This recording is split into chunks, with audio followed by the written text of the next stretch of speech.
By the end of the second millennium BCE, a loose network of Phoenician merchant cities, without a unified empire, standing army, or territorial state, had begun to reorganize Mediterranean commerce through maritime reach alone, laying the structural foundations for a new Western-centered power long before Carthage itself existed. The period between roughly 1200 and 1000 BCE marked a systemic rupture in the eastern Mediterranean. The collapse of late Bronze Age palace economies, documented through destruction layers at sites such as Mycenae, Ugarit, and Hattusa, disrupted long-established political and commercial networks. Hittite authority vanished, Mycenaean states fragmented, and Egyptian power withdrew from much of the Levant. Records indicate that this destabilization sharply reduced centralized control over maritime trade routes, creating a vacuum in long-distance exchange. Within this fractured environment, the Phoenician coastal cities of Tyre, Sidon, and Byblos adapted not by territorial conquest, but through intensified seaborne trade and commercial mobility. Archaeological and textual evidence suggests that Phoenician urban continuity during this period was unusually resilient. Excavations at Tyre and Sidon show sustained occupation without the large-scale destruction visible elsewhere in the eastern Mediterranean. These cities retained shipbuilding capacity, navigational expertise, and access to high-demand luxury goods such as purple-dyed textiles, cedar timber, and metalwork. Egyptian records from the late New Kingdom reference Byblos as a long-standing trade partner, while later Assyrian inscriptions identify Phoenician cities as tributary states supplying ships and maritime labor rather than land armies. This specialization positioned Phoenician merchants to exploit the post-collapse economic realignment. The geographic constraints of the Levantine coast played a decisive role in shaping Phoenician expansion. Narrow coastal plains, limited agricultural hinterlands, and population pressure constrained internal growth. Archaeologists note that Phoenician cities lacked the expansive river valleys that supported territorial empires such as Egypt or Mesopotamia. Instead, access to the sea became the primary economic multiplier. This structural limitation encouraged outward movement, not migration in the demographic sense, but the establishment of trade stations, anchorages, and eventually permanent settlements along established maritime corridors. Material evidence from Cyprus indicates early Phoenician commercial penetration as early as the 11th century BCE. Phoenician pottery styles, inscriptions, and cultic artifacts appear at sites such as Kidion, demonstrating sustained interaction rather than episodic contact. Cyprus provided copper resources critical for bronze production, linking Phoenician traders to metallurgical supply chains that had previously been controlled by Bronze Age palace systems. The ability to bypass collapsed intermediaries gave Phoenician merchants a competitive advantage in post-collapse markets. From Cyprus, Phoenician maritime activity extended westward into the central Mediterranean. Archaeologists uncovered Phoenician ceramics and religious markers in Sardinia, particularly at sites such as Nora and Sulkais, dating to the late 10th and 9th centuries BCE. These locations offered access to silver, lead, and iron ores, resources increasingly essential in an age transitioning from bronze to iron metallurgy. The establishment of these western nodes suggests a strategic pattern. Phoenician expansion followed resource availability and navigational feasibility rather than political domination. Greek literary sources written centuries later, particularly Herodotus, provide retrospective accounts of Phoenician activity in the western Mediterranean. While these sources must be treated cautiously due to chronological distance and cultural bias, they align broadly with archaeological distribution patterns. Herodotus describes Phoenician traders operating across the Aegean and beyond, emphasizing exchange rather than settlement conquest. This characterization is consistent with the absence of large-scale fortifications in early Phoenician Western sites, which instead show mixed commercial, religious, and residential functions. One interpretive insight emerges clearly from this evidence. Phoenician expansion was not imperial in structure, but systemic in effect. Without centralized state planning, Phoenician cities collectively reshaped Mediterranean trade through cumulative commercial decisions. This decentralized expansion model allowed adaptability and resilience, particularly during periods of political instability. Rather than imposing governance, Phoenician settlements integrated into local environments, while maintaining cultural and religious continuity. Southern Iberia represents the westernmost extension of early Phoenician trade during this phase. Archaeological discoveries at sites near the Guadalquivir River, often associated with the region known in classical sources as Tartessos, reveal Phoenician goods, metallurgical activity, and cultic objects dating to the 9th century BCE. Silver extraction in Iberia became a cornerstone of Phoenician economic power. Assyrian records indirectly corroborate this wealth, referencing Tyre's ability to deliver substantial tribute in precious metals during the reigns of Ashurnasirpal II and Shalmaneser III. The establishment of repeated maritime routes connecting the Levant, Cyprus, North Africa, Sardinia, and Iberia required advanced navigational knowledge. Phoenician ships, constructed using mortise and tenon joinery, were optimized for cargo transport and open sea travel. Nautical archaeology, including shipwrecks and iconographic depictions, demonstrates standardized hull designs and sail configurations suitable for long-distance voyages. This technological consistency suggests shared maritime knowledge across Phoenician cities rather than isolated experimentation. Religious practice accompanied commercial expansion. Phoenician sanctuaries dedicated to deities such as Melkart appear consistently at Western sites, reinforcing cultural cohesion across distance. Inscriptions invoking these gods served both religious and legal functions, marking territory, sanctifying contracts, and reinforcing group identity. Archaeologists uncovered such inscriptions at sites in Cyprus and Sardinia, indicating that religious institutions traveled alongside trade networks. A second interpretive insight lies in the relationship between commerce and identity.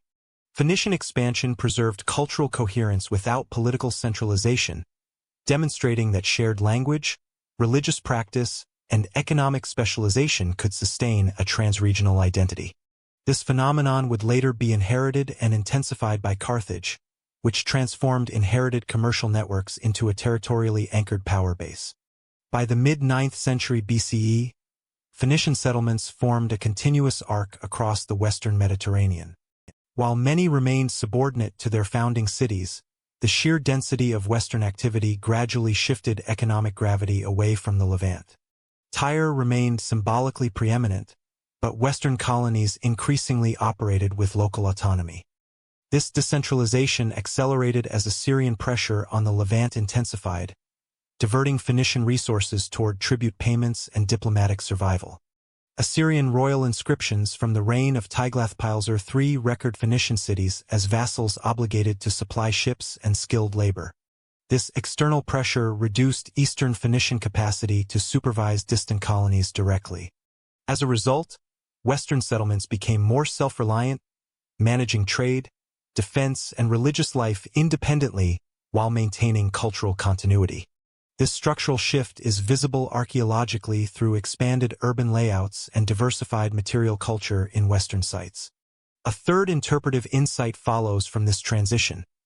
The weakening of Eastern Phoenician autonomy paradoxically strengthened Western Phoenician development. As Levantine cities became constrained by imperial oversight, Western communities gained strategic importance as commercial hubs free from direct imperial control. This imbalance created conditions in which a Western city, rather than Tyre or Sidon, could eventually assume leadership within the Phoenician world. By approximately 850 BCE, the Western Phoenician network was no longer peripheral. It was economically indispensable, structurally interconnected, and culturally cohesive. Maritime corridors were firmly established, resource extraction systems operational, and religious institutions standardized. The stage was set for one settlement, positioned at the junction of African, Sicilian, and Iberian routes, to consolidate these systems into a centralized power. As Western Phoenician settlements multiplied and trade routes stabilized, one harbor on the North African coast began to acquire strategic and economic prominence, marking the transition from dispersed commercial activity to the emergence of Carthage as a dominant Western center. According to later Mediterranean tradition, Carthage began not as an empire or capital, but as a carefully chosen refuge, one Phoenician settlement among many, positioned on the African coast at a moment when Western trade networks were already firmly in place. The traditional founding date of Carthage, 814 BCE, is preserved primarily in Greco-Roman literary sources, most notably in the works of Timaeus of Tauromenium, later cited by Polybius and Livy. These accounts associate the city's origin with Queen Alyssa, known in Roman tradition as Dido, who is said to have fled Tyre following dynastic conflict. While the narrative elements of this story reflect later myth-making, the chronological framework aligns closely with archaeological evidence. Excavations on Bursa Hill, the central elevation of Carthage, confirm sustained Phoenician settlement beginning in the late 9th century BCE, consistent with the traditional date. Archaeologists uncovered domestic structures, storage facilities, and imported ceramics from this early phase, demonstrating that Carthage was founded as a permanent settlement rather than a seasonal trading post. Stratigraphic layers reveal continuity of occupation without interruption, suggesting deliberate planning and stable population growth. The material culture closely parallels that of Tyre and other Levantine cities, including pottery forms, religious symbols, and architectural techniques. This evidence supports the conclusion that Carthage was established by Phoenician settlers operating within established cultural norms, rather than as a hybrid or experimental colony. Geography played a decisive role in the site selection. Carthage occupied a peninsula extending into the Gulf of Tunis, bordered by natural harbors on multiple sides.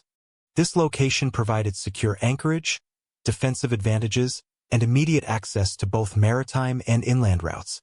The surrounding hinterland offered fertile agricultural land capable of supporting population growth. Archaeological surveys indicate early cultivation of cereals, olives, and vines, suggesting that Carthage was conceived from the outset as a self-sustaining urban center rather than a purely commercial outpost. The city's harbor infrastructure, though later expanded extensively, began developing during this early period. Natural inlets were modified to accommodate Phoenician ship types, and shoreline installations facilitated loading, repair, and storage. Nautical archaeology and sediment analysis indicate consistent maritime activity from the earliest occupation layers. This maritime orientation reflects continuity with Phoenician economic strategy elsewhere, but Carthage's harbor capacity surpassed that of neighboring settlements, giving it an immediate logistical advantage. Religious institutions were established early in Carthage's development. Excavations reveal shrines and cultic installations dedicated to Phoenician deities, particularly Baal-Hamon. Votive offerings, stelae, and ritual deposits indicate structured religious practice rather than informal household worship. These sanctuaries reinforced communal identity and provided institutional continuity with the Phoenician homeland. The early presence of standardized cultic forms suggests that religious authority was embedded into the city's foundational structure. Burial practices further illustrate cultural continuity and social organization. Early Carthaginian cemeteries display burial types consistent with Phoenician traditions, including shaft graves and urn cremations. Grave goods, ceramics, jewelry, and amulets reflect both social differentiation and trade connections. The spatial organization of burial grounds outside the main settlement area indicates early urban zoning and an understanding of sacred versus domestic space. Archaeologists note that these practices closely resemble those of Tyre and Sidon, reinforcing Carthage's identity as a Phoenician city rather than a culturally distinct offshoot. An important interpretive insight emerges from the city's early urban layout. Unlike many Phoenician colonies, which remained small and loosely organized for generations, Carthage expanded rapidly in both population and infrastructure. This suggests intentional concentration of resources and people, likely driven by its strategic position within Western trade networks. Carthage did not merely participate in existing commerce. It was positioned to coordinate it. This early centralization set Carthage apart from neighboring settlements in North Africa and the central Mediterranean. Political organization during this formative period remains partially obscured by limited direct evidence, but comparative analysis offers insight. Aristotle later described Carthage as possessing a mixed constitution, combining oligarchic and popular elements. While these institutions were fully developed centuries later, early administrative practices likely emerged alongside urban growth. Inscriptions and settlement patterns suggest the presence of elite families who controlled trade, religious offices, and landholdings. Governance appears to have been collective rather than monarchical, consistent with Phoenician political traditions elsewhere. Trade relationships expanded rapidly after Carthage's founding. Amphorae from Carthage appear at contemporary Phoenician sites across Sardinia, Sicily, and Iberia, indicating that the city quickly integrated into established maritime circuits. Conversely, imported goods from these regions appear in early Carthaginian layers, demonstrating reciprocal exchange. This bidirectional flow confirms that Carthage was not a peripheral node, but an increasingly central hub within the Western Phoenician system. Assyrian records indirectly illuminate this process. As Levantine Phoenician cities came under increasing Assyrian pressure during the 9th and 8th centuries BCE, tribute demands strained their economic capacity. This external constraint reduced direct oversight of Western colonies. Carthage, distant from Assyrian influence, benefited from this geopolitical shift. Its relative autonomy allowed local elites to manage trade revenues without imperial interference, accelerating urban development and political consolidation. A second interpretive insight lies in Carthage's relationship to neighboring indigenous populations. Archaeological evidence indicates early interaction with Libyan communities in the surrounding region. Material culture shows limited hybridization, suggesting trade and negotiated coexistence rather than immediate domination. Over time, however, Carthaginian agricultural expansion incorporated indigenous labor and land, laying the foundation for later territorial control. This gradual integration contrasts with later Roman models of conquest and highlights Carthage's reliance on economic leverage rather than direct military force during its early phase. By the late 8th century BCE, Carthage had surpassed older Phoenician settlements in North Africa in both scale and influence. Urban density increased, religious institutions expanded, and trade volume intensified. The city's demographic growth is evident in the expansion of residential zones and increased production of locally made ceramics.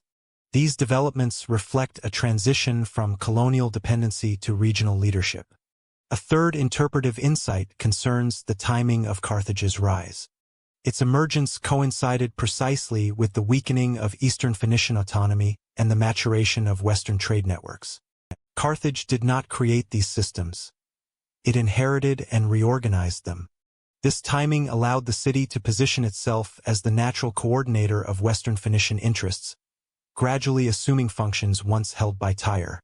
By approximately 700 BCE, Carthage was no longer simply a settlement among many. It had become the most strategically positioned and economically dynamic Phoenician city in the Western Mediterranean. Its urban form, religious institutions, agricultural base, and trade connections provided the structural capacity for regional leadership. With settlement secured, infrastructure established, and autonomy increasing, Carthage began extending its influence beyond its immediate territory, asserting authority over neighboring Phoenician communities and initiating the next phase of its transformation into an imperial power. By the 7th century BCE, Carthage was no longer merely a colony. It had begun to function as the principal organizing authority of the Western Phoenician world. Between approximately 700 and 550 BCE, Carthage underwent a decisive political transformation. The city's early growth coincided with a period of sustained pressure on the Phoenician homeland, particularly from the Neo-Assyrian Empire. Assyrian royal inscriptions from the reigns of Sargon II, Sennacherib, and Esarhaddon record the subjugation of Tyre, Sidon, and other Levantine cities through tribute obligations and military intervention. These records indicate that Eastern Phoenician cities retained commercial activity but lost strategic autonomy. As a result, oversight of Western settlements weakened, creating conditions in which Carthage could operate independently. Archaeological and distributional evidence suggests that this shift was gradual rather than abrupt.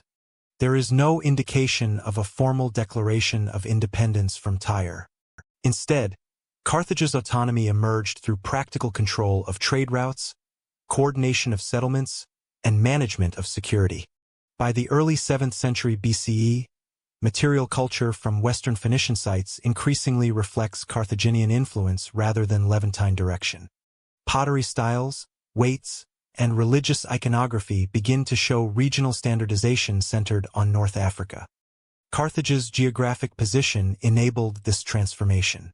Located between Sicily and the African mainland, the city controlled access to key maritime corridors linking the eastern and western Mediterranean.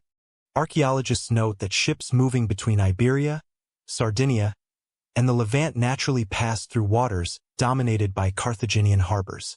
This strategic leverage allowed Carthage to regulate commercial flow without direct territorial conquest. Control over movement translated into political authority, particularly over smaller Phoenician settlements dependent on secure trade access. Evidence from settlement hierarchies supports this interpretation. In Sardinia, early Phoenician sites such as Sulcis and Theros expanded significantly during this period, but their material culture increasingly aligns with Carthaginian patterns. Inscriptions and votive practices suggest religious coordination with Carthage rather than with Tyre. Similarly, in western Sicily, Phoenician settlements like Mocha display architectural and cultic features consistent with Carthaginian oversight. These developments indicate a shift from loosely affiliated colonies to an integrated regional system. An important interpretive insight arises from Carthage's method of consolidation. Unlike later territorial empires, Carthage did not initially impose direct administrative control over distant settlements. Instead, it functioned as a coordinating hub, standardizing trade practices, religious observance, and diplomatic posture. This model reduced resistance and preserved local autonomy while ensuring loyalty through economic dependency. The result was a flexible but cohesive sphere of influence, capable of rapid response to external threats. Coinage provides additional evidence for Carthage's growing authority. While Phoenician cities traditionally relied on barter and weighed silver, the emergence of standardized coinage in Western Phoenician regions during the late 7th and early 6th centuries BCE reflects increasing economic integration. Early Carthaginian coin types, though limited in number, circulated alongside trade goods and facilitated regional exchange. Numismatic evidence suggests that Carthage played a leading role in monetizing Western trade networks, reinforcing its central position. Carthage's expansion was not confined to Phoenician settlements alone. During this period, the city began asserting control over coastal North Africa, interacting extensively with indigenous Libyan and Berber populations. Archaeological surveys reveal expanding agricultural estates surrounding Carthage, supported by irrigation systems and storage facilities. These developments indicate increasing exploitation of inland resources, moving beyond a purely maritime economy. Indigenous communities appear to have been incorporated through trade, labor arrangements, and negotiated alliances rather than immediate military conquest. Conflicts did occur, particularly as Carthaginian agricultural expansion encroached on indigenous land. Classical sources are sparse for this early period, but later Greek historians refer to recurring tensions between Phoenicians and Libyans. Material evidence of fortified farmsteads and defensive structures suggests localized resistance. However, there is little indication of large-scale warfare. This pattern implies that Carthage prioritized stability and production over territorial domination, relying on economic leverage to maintain control. In the central Mediterranean, Carthage's growing authority increasingly brought it into contact with Greek settlers. Greek colonization of Sicily and southern Italy accelerated during the same period, creating overlapping spheres of interest. Archaeological layers at sites such as Mocha showed defensive enhancements beginning in the 6th century BCE, suggesting anticipation of conflict. Trade between Greeks and Phoenicians continued, but competition over strategic harbors and inland routes intensified. These early interactions set the conditions for later large-scale conflicts. A second interpretive insight concerns the relationship between external pressure and internal consolidation. The decline of Phoenician autonomy in the east did not weaken the Phoenician world as a whole. Instead, it redistributed leadership westward. Carthage's rise demonstrates how imperial domination in one region can catalyze political innovation in another. Free from Assyrian oversight, Carthage developed administrative capacity, economic integration, and military coordination that Eastern cities could no longer sustain. Textual evidence from later Roman treaties offers retrospective confirmation of Carthage's early authority. Polybius records treaties between Rome and Carthage dating to the late 6th century BCE, outlining spheres of influence across the western Mediterranean. While these treaties postdate the period under discussion, they imply an established Carthaginian role as the recognized representative of Western Phoenician interests. Rome did not negotiate with Tyre or Sidon. It negotiated with Carthage. By the mid-6th century BCE, Carthage had begun deploying military force more systematically to protect its interests. While mercenary armies would later become characteristic, early military organization likely relied on citizen levies supported by allied contingents. Archaeological evidence of weapon deposits and fortifications indicates increasing preparedness for conflict. Naval capacity expanded in parallel, ensuring Carthage could project power across maritime routes critical to its economy. A third interpretive insight emerges from Carthage's balance between commerce and coercion. Political authority was not imposed through conquest alone, but through control of infrastructure, trade norms, and religious legitimacy. Carthage positioned itself as both protector and regulator of Phoenician communities, providing security against external threats while coordinating economic activity. This dual role enhanced compliance without necessitating permanent garrisons or extensive bureaucracy. By approximately 550 BCE, Carthage had completed its transition from colony to regional power. It exercised effective control over key nodes in Sardinia, western Sicily, and coastal North Africa. Its economy integrated agriculture, metallurgy, and maritime trade. Its leadership coordinated diplomacy and defense across a wide geographic area. Though still lacking a formal empire, Carthage functioned as the central authority of the western Mediterranean Phoenician world. Political autonomy, however, brought new challenges. Managing a dispersed network of settlements required institutional development capable of regulating leadership, resolving internal disputes, and organizing military resources. As Carthage's responsibilities expanded, informal coordination was no longer sufficient. Political autonomy required institutional structures capable of managing a growing maritime empire. Carthage developed a political system unlike the monarchies of the Near East or the popular democracies emerging in Greece, combining collective governance with elite control in a structure designed to manage commerce, expansion, and stability. By the late 7th and early 6th centuries BCE, Carthage's transformation into a regional power required institutional frameworks capable of governing a complex, dispersed sphere of influence. Unlike many contemporary states, Carthage did not develop around a single ruling dynasty or monarchic tradition. Instead, political authority evolved through oligarchic republican institutions rooted in Phoenician civic practice, adapted to the city's unique economic and geopolitical position. These institutions balanced elite leadership with limited participatory mechanisms, producing a system that emphasized continuity, consensus, and commercial competence. The most prominent political office in Carthage was that of the Sophetes, singular suffs, a term derived from the Phoenician root meaning judge. Classical sources, particularly Aristotle's Politics, described the Sophetes as annually elected magistrates who exercised executive and judicial authority. Typically serving in pairs, the Sophetes presided over legal proceedings, convened councils, and represented the state in diplomatic matters.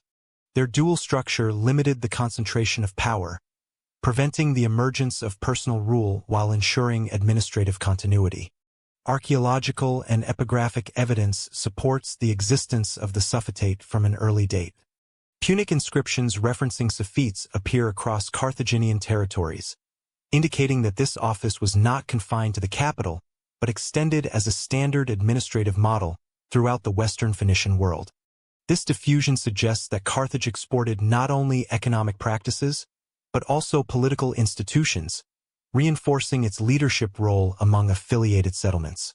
Above the Sophetes operated the Council of Elders, often identified by Greek writers as the Gerousia.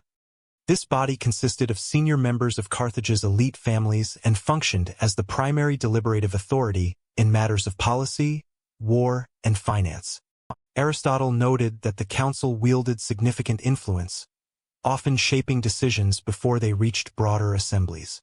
Membership was likely determined by wealth, lineage, and service rather than popular election, reflecting the oligarchic character of Carthaginian governance.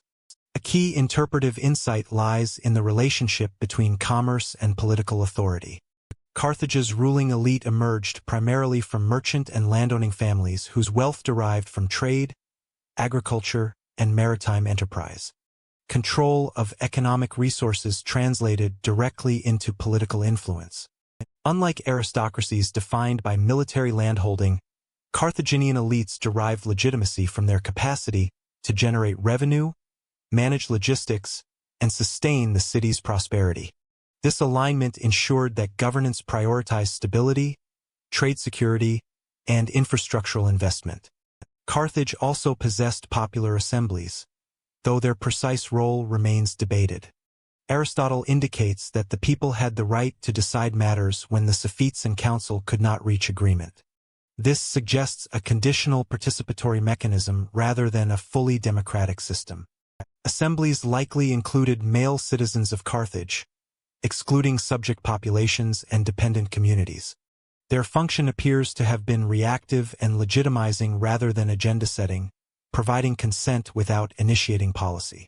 The presence of assemblies served an important stabilizing function. By allowing limited participation, Carthaginian elites reduced the risk of internal unrest while maintaining effective control. This hybrid system contrasts with Greek polis, where assemblies often exercised direct authority, and with Near Eastern monarchies, where political participation was minimal. Carthage's institutions thus reflected pragmatic adaptation rather than ideological commitment to popular rule. Another distinctive institution was the Council of the 104, referenced by later sources as a supervisory body responsible for overseeing generals and magistrates. While its full development likely postdates this early period, its origins appear to lie in mechanisms designed to prevent military leaders from accumulating excessive power. Generals were subject to post-campaign review and potential punishment, a practice that discouraged personal ambition and reinforced civilian oversight. This system reflects Carthage's broader distrust of concentrated authority, shaped by its mercantile priorities. A second interpretive insight emerges from this emphasis on accountability. Carthaginian institutions prioritized collective responsibility over individual leadership. Military success did not guarantee political dominance, and failure could result in severe penalties. This structure ensured that the state, rather than charismatic individuals, remained the primary locus of power.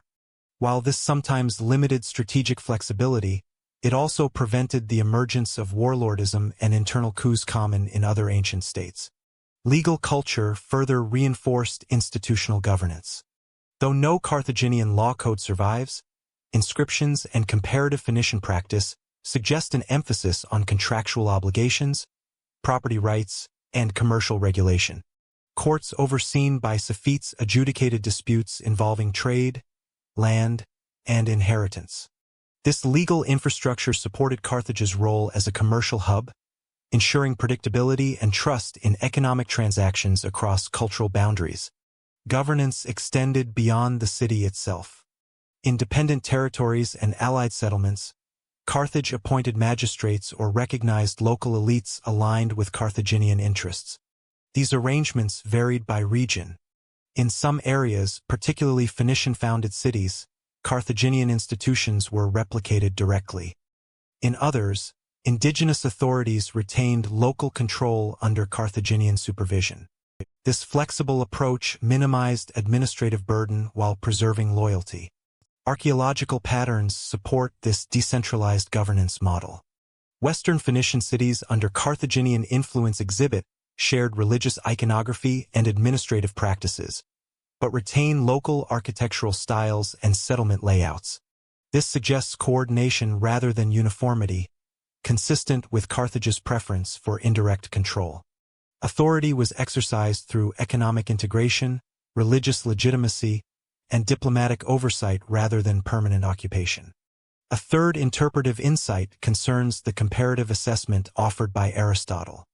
In politics, Aristotle praised Carthage's constitution as one of the best balanced systems known to him, comparing it favorably to Sparta and Crete. He highlighted its stability, absence of tyranny, and capacity to prevent internal revolution. While Aristotle wrote centuries after these institutions formed, his evaluation reflects a long-standing perception of Carthaginian political resilience. This resilience, however, depended on sustained economic success. Elite consensus was maintained so long as trade revenues and agricultural production remained strong. Political cohesion and material prosperity were closely linked. This interdependence would later expose vulnerabilities during periods of military defeat and economic disruption, but during this early phase, it provided Carthage with a durable governance framework. By the early 5th century BCE, Carthage possessed a mature republican system capable of managing a growing maritime network, coordinating diplomacy, and restraining individual ambition. Suffetes exercised executive authority, councils guided policy, assemblies provided legitimacy, and elite families ensured continuity through economic control. Together, these institutions enabled Carthage to operate as a stable regional power without centralized monarchy or mass democracy. As institutions stabilized and governance mechanisms matured, Carthage turned increasingly toward reinforcing religious authority and cultural cohesion, integrating belief systems into the political framework that sustained its expanding influence. Religion structured every aspect of Carthaginian public and private life, shaping urban space, political authority, and social identity through a shared system of ritual practice and sacred obligation. Carthaginian religion developed as a direct continuation of Phoenician belief systems, adapted to the political scale and regional diversity of the Western Mediterranean.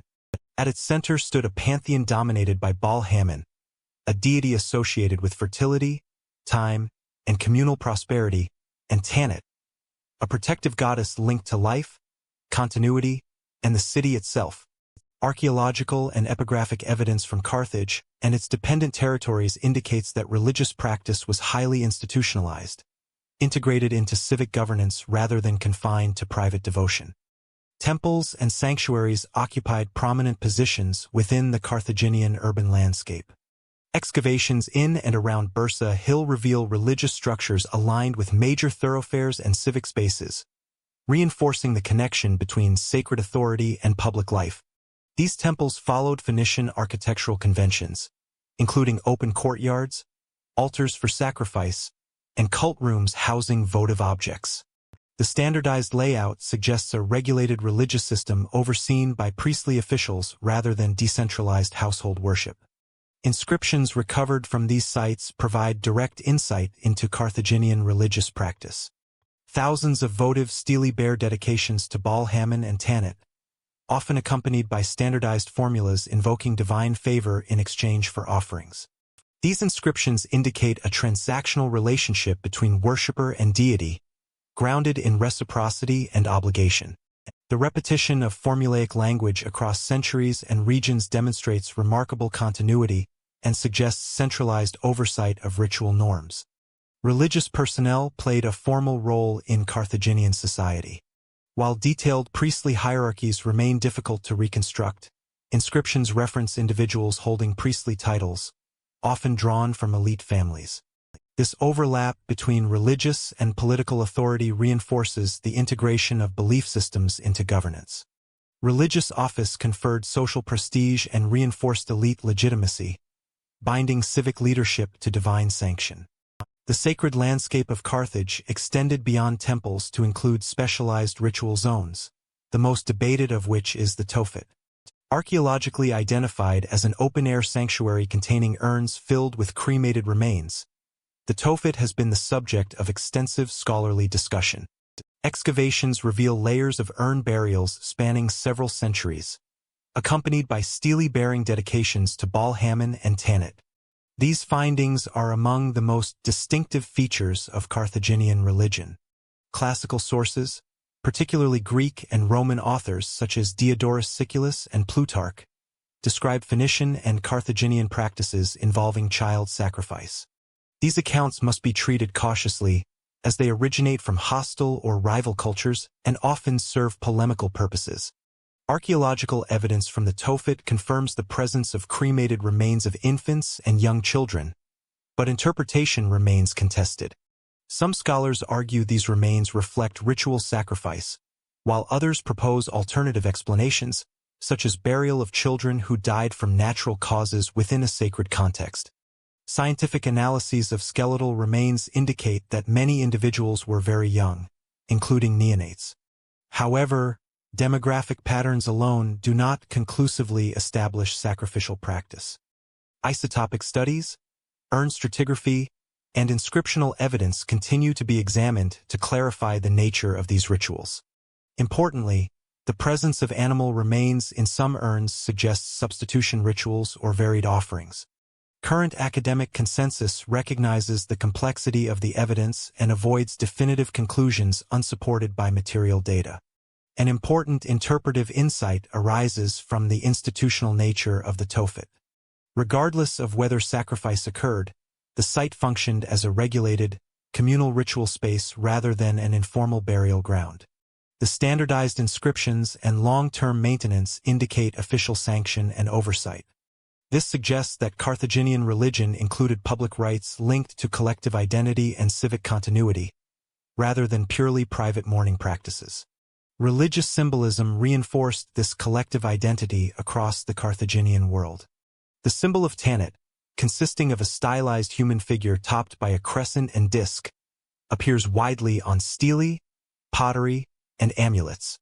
Its distribution across North Africa, Sardinia, Sicily, and Iberia demonstrates the transmission of religious iconography alongside trade and governance. Archaeologists uncovered identical symbols in distant settlements, indicating shared ritual language and ideological cohesion. Sacrificial practice extended beyond the Tophet to include animal offerings conducted at temples and household shrines. Zooarchaeological evidence from altars and refuse pits reveals remains of sheep, goats, cattle, and birds. These sacrifices accompanied festivals, vows, and public ceremonies. Inscriptions often specify fulfillment of vows, reinforcing the concept of religious obligation tied to specific outcomes, such as successful voyages or agricultural abundance. A second interpretive insight concerns the role of religion in social hierarchy. Access to certain rituals and priestly offices appears to have been restricted to elite families, reinforcing social stratification. At the same time, widespread participation in votive offerings allowed broader segments of society to engage with the religious system. This dual structure, elite control paired with communal participation, mirrored Carthage's political institutions and contributed to social stability. Religion also functioned as a mechanism of integration in Carthage's multi-ethnic environment. As the city expanded its influence over indigenous North African populations and diverse Mediterranean communities, shared religious practices provided a unifying framework. Archaeological evidence shows indigenous adoption of Punic deities and ritual forms, particularly in agricultural contexts. This religious integration facilitated cooperation without erasing local identities, supporting Carthage's preference for indirect control. Ritual calendars likely structured the rhythm of civic life, though details remain fragmentary. Seasonal festivals tied to agriculture, maritime activity, and civic renewal can be inferred from inscriptional patterns and comparative Phoenician practice. These cycles reinforce the connection between divine favor and economic productivity, embedding religious observance into daily and seasonal routines. The absence of extensive mythological literature distinguishes Carthaginian religion from Greek practice. No Punic epic or theological treatise survives, and religious knowledge appears to have been transmitted through ritual performance rather than narrative tradition. This practical orientation aligns with Carthage's commercial culture, emphasizing function, obligation, and continuity over speculative theology. A third interpretive insight lies in the political utility of religion. By anchoring authority in divine sanction, Carthaginian elites legitimized governance without recourse to monarchy. Religious institutions provided continuity across generations, stabilizing leadership transitions and reinforcing collective norms. In times of crisis, appeals to divine favor offered a framework for communal response without undermining institutional order.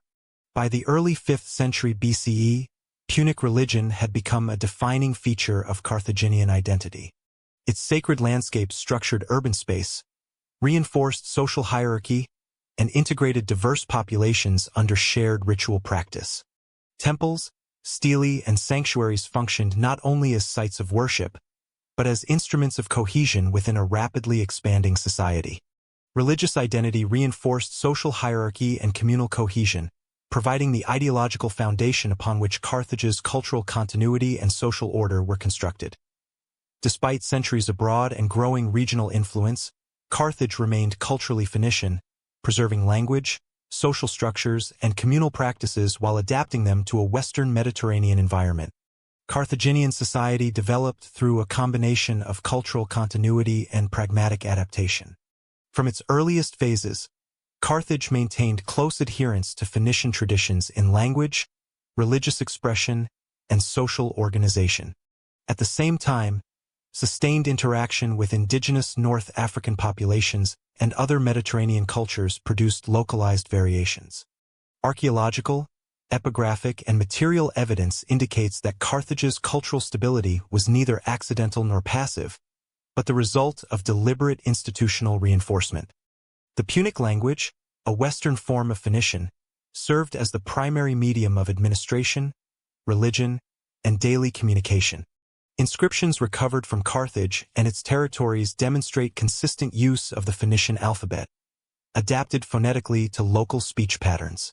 These inscriptions appear on votive stelae, tomb markers, commercial weights, and official dedications, indicating widespread literacy at least among elite and administrative classes. The persistence of Punic across centuries and regions underscores its role as a unifying cultural marker. Epigraphic evidence suggests that literacy extended beyond religious contexts into economic and legal spheres. Commercial inscriptions and standardized weights indicate regulated trade practices, while funerary texts reflect concern with lineage, status, and memory. The uniformity of inscriptional formulas across distant settlements points to shared cultural education and administrative norms. This linguistic cohesion facilitated governance across Carthage's expanding sphere of influence, allowing communication and record-keeping without reliance on external languages. Social stratification in Carthage is visible through material culture and burial practices. Archaeological surveys reveal clear differentiation in housing size, construction quality, and access to imported goods. Elite residences within the urban core feature stone foundations, storage facilities, and proximity to civic and religious centers. In contrast, more modest dwellings occupied peripheral areas, constructed with simpler materials. This spatial organization reflects a hierarchical society structured around wealth, land ownership, and political participation. Burial customs provide particularly valuable insight into social organization. Carthaginian cemeteries were typically located outside city walls, following Phoenician tradition. Excavations reveal a range of burial types, including shaft graves, chamber tombs, and cremation urns. Grave goods vary significantly in quantity and quality, correlating with social status. Elite burials often include imported ceramics, jewelry, amulets, and inscribed markers, while lower status graves contain fewer offerings. Despite regional adaptations, these burial practices maintain strong continuity with Levantine Phoenician norms. Tomb architecture and ritual sequences closely resemble those found at Tyre and Sidon. This continuity suggests that Carthaginian elites actively preserved ancestral customs as markers of identity. Funerary ritual thus functioned not only as commemoration, but as cultural affirmation, reinforcing Phoenician heritage within a Western context. Artistic production in Carthage further illustrates this balance between tradition and adaptation. Carthaginian artisans produced ceramics, metalwork, and sculpture drawing on Phoenician, Egyptian, and, increasingly, Greek influences. Decorative motifs such as lotus flowers, rosettes, and protective symbols appear frequently, reflecting shared Mediterranean iconography. However, these elements were integrated into a distinctly Punic aesthetic emphasizing symmetry, abstraction, and symbolic clarity. A first interpretive insight concerns the role of selective cultural adoption. Carthage did not simply absorb foreign artistic styles. It incorporated them in ways that reinforced existing identity. Greek ceramic forms, for example, appear in Carthaginian contexts but are often locally produced and decorated with Punic motifs. This selective adaptation demonstrates cultural confidence rather than dependency, allowing Carthage to engage with external influences without diluting its core traditions. Craft specialization played an important role in Carthaginian society. Archaeological evidence indicates organized production of pottery, textiles, metal goods, and dyes. Workshops were often clustered by craft, suggesting regulated production and possibly guild-like structures. Skilled artisans occupied a distinct social position, contributing to both domestic consumption and export markets. This specialization supported economic growth while reinforcing social differentiation between producers, merchants, and landowners. Household religion and daily practice further reinforced cultural continuity. Amulets, figurines, and small altars found in domestic contexts indicate routine engagement with Punic deities. These objects often bear standardized symbols, linking private devotion to public cults. Such practices helped transmit religious and cultural norms across generations, embedding identity within everyday life rather than limiting it to civic rituals. Interaction with indigenous North African populations introduced additional layers of complexity. Archaeological evidence shows gradual adoption of Punic language, religious symbols, and burial practices by local communities, particularly in regions under Carthaginian economic influence. This process appears to have been incremental and selective. Indigenous traditions persisted alongside Punic elements, producing hybrid cultural forms rather than complete assimilation. A second interpretive insight emerges from this pattern of cultural integration. Carthaginian identity functioned as an inclusive framework, allowing incorporation of non-Phoenician populations without requiring ethnic homogeneity. Shared language, ritual practice, and economic participation mattered more than ancestry. This flexibility facilitated expansion and stability, enabling Carthage to govern a diverse population while maintaining cultural cohesion.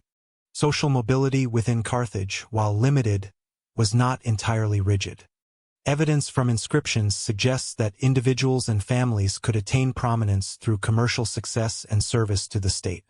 This aligns with Carthage's mercantile orientation, where wealth generation held greater social value than inherited land alone. However, elite families retained disproportionate access to political office, religious authority, and prime land, ensuring continuity of oligarchic control. Gender roles in Carthaginian society are less clearly documented, but material evidence provides partial insight. Funerary goods and inscriptions indicate that women participated in religious life and household management. Some inscriptions name women as dedicants, suggesting agency within religious practice. However, political authority appears to have remained overwhelmingly male-dominated, consistent with broader Phoenician and Mediterranean norms. Education and cultural transmission likely occurred within households and through religious institutions. While no formal schools are attested archaeologically, literacy levels implied by inscriptions suggest structured learning among elites. Religious rituals, festivals, and communal gatherings provided additional opportunities for reinforcing shared values and narratives, even in the absence of written literature. A third interpretive insight concerns the durability of Carthaginian cultural identity. Despite geographic distance from the Levant and sustained interaction with foreign cultures, Carthage maintained Phoenician language and customs for centuries. This persistence reflects the strength of institutional reinforcement through religion, governance, and economic organization. Cultural continuity was not simply inherited. It was actively maintained as a source of legitimacy and cohesion. By the early 5th century BCE, Carthaginian society displayed a stable hierarchical structure grounded in Phoenician tradition, adapted to Western Mediterranean realities. Language unified administration and worship, art expressed selective engagement with external influences, and burial customs reinforced lineage and status. Together, these elements formed a coherent cultural system capable of sustaining expansion without fragmentation. Economic organization provided the material foundation for this cultural stability, enabling Carthage to support its institutions, reinforce social hierarchy, and project its identity across the Western Mediterranean. Carthage's empire rested as much on fields as on fleets, drawing its enduring strength from an agricultural system that transformed the North African landscape into one of the Mediterranean's most productive regions. While Carthage is often remembered for maritime trade and naval power, its economic foundation depended fundamentally on intensive agriculture. From the 6th century BCE onward, Carthaginian elites invested heavily in the systematic exploitation of the fertile hinterland surrounding the city and extending across much of coastal North Africa. Archaeological surveys, combined with later literary testimony, indicate that agricultural surplus provided the food security, export commodities, and revenue streams necessary to sustain urban growth, military activity, and long-distance commerce. The environmental conditions of northern Tunisia were particularly favorable to agricultural development. Seasonal rainfall, fertile alluvial soils, and gently rolling terrain allowed for diversified cultivation. Archaeobotanical evidence recovered from rural sites indicates the widespread production of cereals, primarily wheat and barley, alongside olives, grapes, legumes, and figs.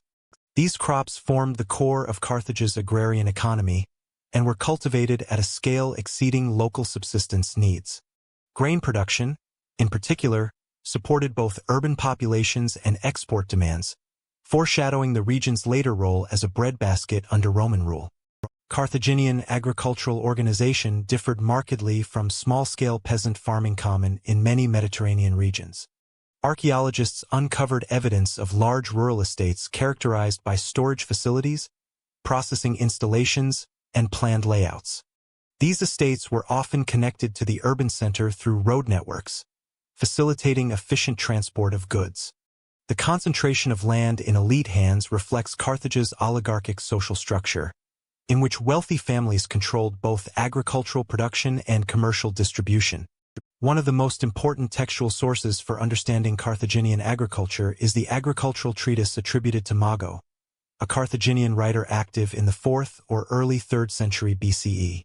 Though the original Punic text is lost, Roman authors such as Columella and Varro preserved extensive excerpts after the work was translated into Latin following Carthage's destruction.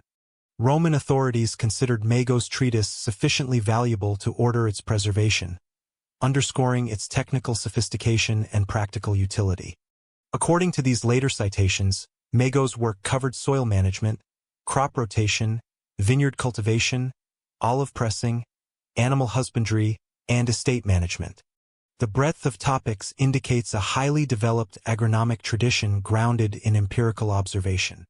Mago emphasized careful land selection, irrigation control, and labor organization, reflecting a systematic approach to maximizing productivity. This emphasis aligns closely with archaeological evidence of planned estates and irrigation systems across Carthaginian territory. Irrigation infrastructure played a central role in Carthaginian agriculture. Archaeologists identified channels, cisterns, and reservoirs designed to capture and distribute seasonal rainfall. These installations mitigated climatic variability and extended cultivation into drier zones. In some regions, terracing was employed to prevent soil erosion and enhance water retention. The scale and durability of these systems suggest coordinated investment rather than ad hoc construction, reinforcing the role of elite oversight in rural organization. A first interpretive insight emerges from the integration of agriculture into Carthage's broader political economy. Agricultural estates were not isolated rural units. They were embedded within networks of ownership, administration, and trade. Landowners often resided in the city, directing production through overseers and dependent labor. This arrangement allowed urban elites to extract surplus efficiently while maintaining political influence. Agriculture thus reinforced social hierarchy and supported Carthage's oligarchic governance. Labor organization on these estates likely included a mix of free workers, dependent indigenous populations, and enslaved individuals captured through warfare or trade. While direct textual evidence is limited, comparative patterns from later Roman Africa and archaeological indicators of labor-intensive production suggest stratified labor systems. Indigenous communities were gradually incorporated into agricultural production, sometimes retaining local customs while contributing labor or tribute. This integration expanded Carthage's productive base without requiring mass displacement. Olive cultivation represented a particularly important component of Carthaginian agriculture. Archaeological remains of olive presses, storage jars, and transport amphorae indicate large-scale production. Olive oil served multiple functions: dietary staple, lighting fuel, ritual offering, and trade commodity. Its durability and high value made it well-suited for export across the Mediterranean. Similarly, viticulture supported wine production, though evidence suggests that wine was produced primarily for elite consumption and limited export. Grain remained the backbone of the agrarian economy. Storage facilities discovered near Carthage and in rural estates indicate centralized collection and redistribution. These surpluses supported urban populations and military campaigns, reducing reliance on external supply during conflict. Control of grain production also enhanced Carthage's diplomatic leverage, as food security was a critical concern for Mediterranean cities. A second interpretive insight concerns the long-term environmental impact of Carthaginian agriculture. The scale of cultivation and irrigation transformed the North African landscape, increasing productivity but also tying economic stability to continued maintenance of infrastructure. Agricultural success depended on sustained investment and labor organization.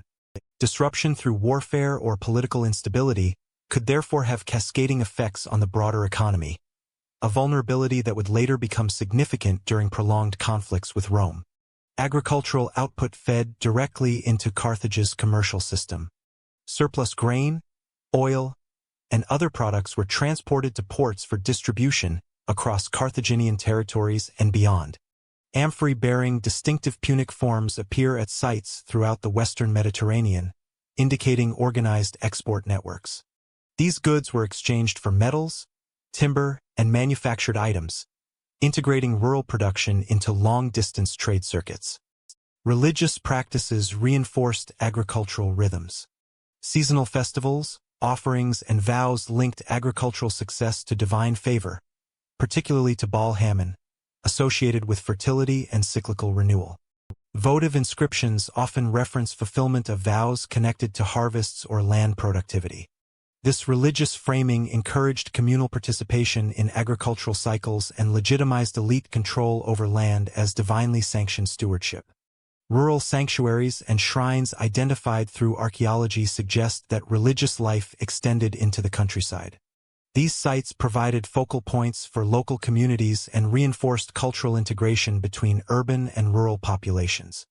Religious observance thus supported both social cohesion and economic coordination, embedding agriculture within Carthage's ideological framework. A third interpretive insight lies in the comparative advantage Carthage derived from its agrarian base. Unlike many maritime powers that depended heavily on imported food, Carthage achieved a high degree of self-sufficiency. This independence reduced vulnerability to blockade and enhanced strategic flexibility. It also allowed Carthage to sustain prolonged military operations and urban expansion without immediate resource exhaustion. By the 4th century BCE, Carthaginian agriculture had reached a level of organization and productivity that distinguished it within the Mediterranean world. Large estates, advanced irrigation, technical agronomic knowledge, and integrated labor systems supported a stable surplus economy. This agrarian foundation underwrote Carthage's commercial dominance and political authority across the western Mediterranean. Agricultural surplus fueled extensive trade networks, enabling Carthage to convert rural productivity into maritime power and economic influence on a trans-regional scale. Carthaginian merchants connected Africa, Europe, and the Atlantic, establishing one of the most extensive and tightly controlled commercial systems of the ancient Mediterranean. By the 6th century BCE, Carthage had emerged as the principal maritime power of the Western Mediterranean, coordinating trade routes that linked North Africa, Iberia, Sicily, Sardinia, and the central Mediterranean basin. Unlike earlier Phoenician ventures that relied on loosely connected trading posts, Carthaginian commerce operated through an increasingly centralized and regulated network. Archaeological distribution patterns of Punic amphorae, combined with literary evidence, demonstrate a system designed to control access to markets, resources, and maritime corridors. Carthage's geographic position was central to this commercial success. Located near the narrow channel between Sicily and Tunisia, the city controlled a strategic maritime crossroads connecting east, west, and north-south routes. Ships traveling between the eastern Mediterranean and Iberia or the Atlantic were effectively required to pass through waters dominated by Carthaginian ports and patrols. This geographic advantage allowed Carthage to regulate traffic, extract commercial benefits, and restrict rival access to Western markets. Maritime trade relied on advanced shipbuilding and navigational expertise inherited from Phoenician tradition. Archaeological evidence from shipwrecks and harbor installations indicates that Carthaginian merchant vessels were robust, standardized, and optimized for cargo transport. Hull construction techniques emphasized durability and capacity, while modular components allowed for efficient repair. Iconographic depictions and later Roman descriptions suggest a clear distinction between merchant ships and warships, reflecting professional specialization within Carthaginian maritime industries. Commercial goods transported through Carthaginian networks were diverse. Amphora evidence indicates large-scale export of North African grain, olive oil, salted fish, and agricultural byproducts. In return, Carthage imported metals, particularly silver, tin, and copper, from Iberia and Atlantic sources. Iberian silver mines, especially in the Guadalquivir region, were of exceptional importance. Archaeological finds at sites such as Gadir, modern Cadiz, demonstrate sustained Carthaginian involvement in resource extraction and trade coordination. Amphora typologies provide one of the most reliable datasets for mapping Carthaginian trade. Distinctive Punic amphora forms appear across the western Mediterranean, from southern France to Sicily and coastal Italy. Their concentration in certain regions suggests not open market exchange but controlled distribution. Records indicate that Carthage often restricted foreign merchants from trading freely in its territories, enforcing monopolies over key goods and routes. A first interpretive insight emerges from the legal and institutional regulation of trade. Carthaginian commerce was not merely entrepreneurial but state-supported and politically structured. This is most clearly demonstrated by the early treaties between Carthage and Rome, preserved by the historian Polybius. The earliest treaty, traditionally dated to 509 BCE, explicitly limited Roman trade access to Carthaginian-controlled waters and ports. According to Polybius, Romans were prohibited from trading west of certain points unless under Carthaginian supervision. These treaties reveal a deliberate strategy to enforce commercial boundaries through diplomatic agreements backed by naval power. Trade regulation served both economic and strategic objectives, preventing rival states from establishing independent access to Western resources. This combination of commerce and diplomacy illustrates how Carthage integrated economic interests into its broader foreign policy. Carthaginian control extended beyond the Mediterranean into the Atlantic. Literary sources, including later Greek authors, reference Punic voyages beyond the Pillars of Heracles, the Strait of Gibraltar.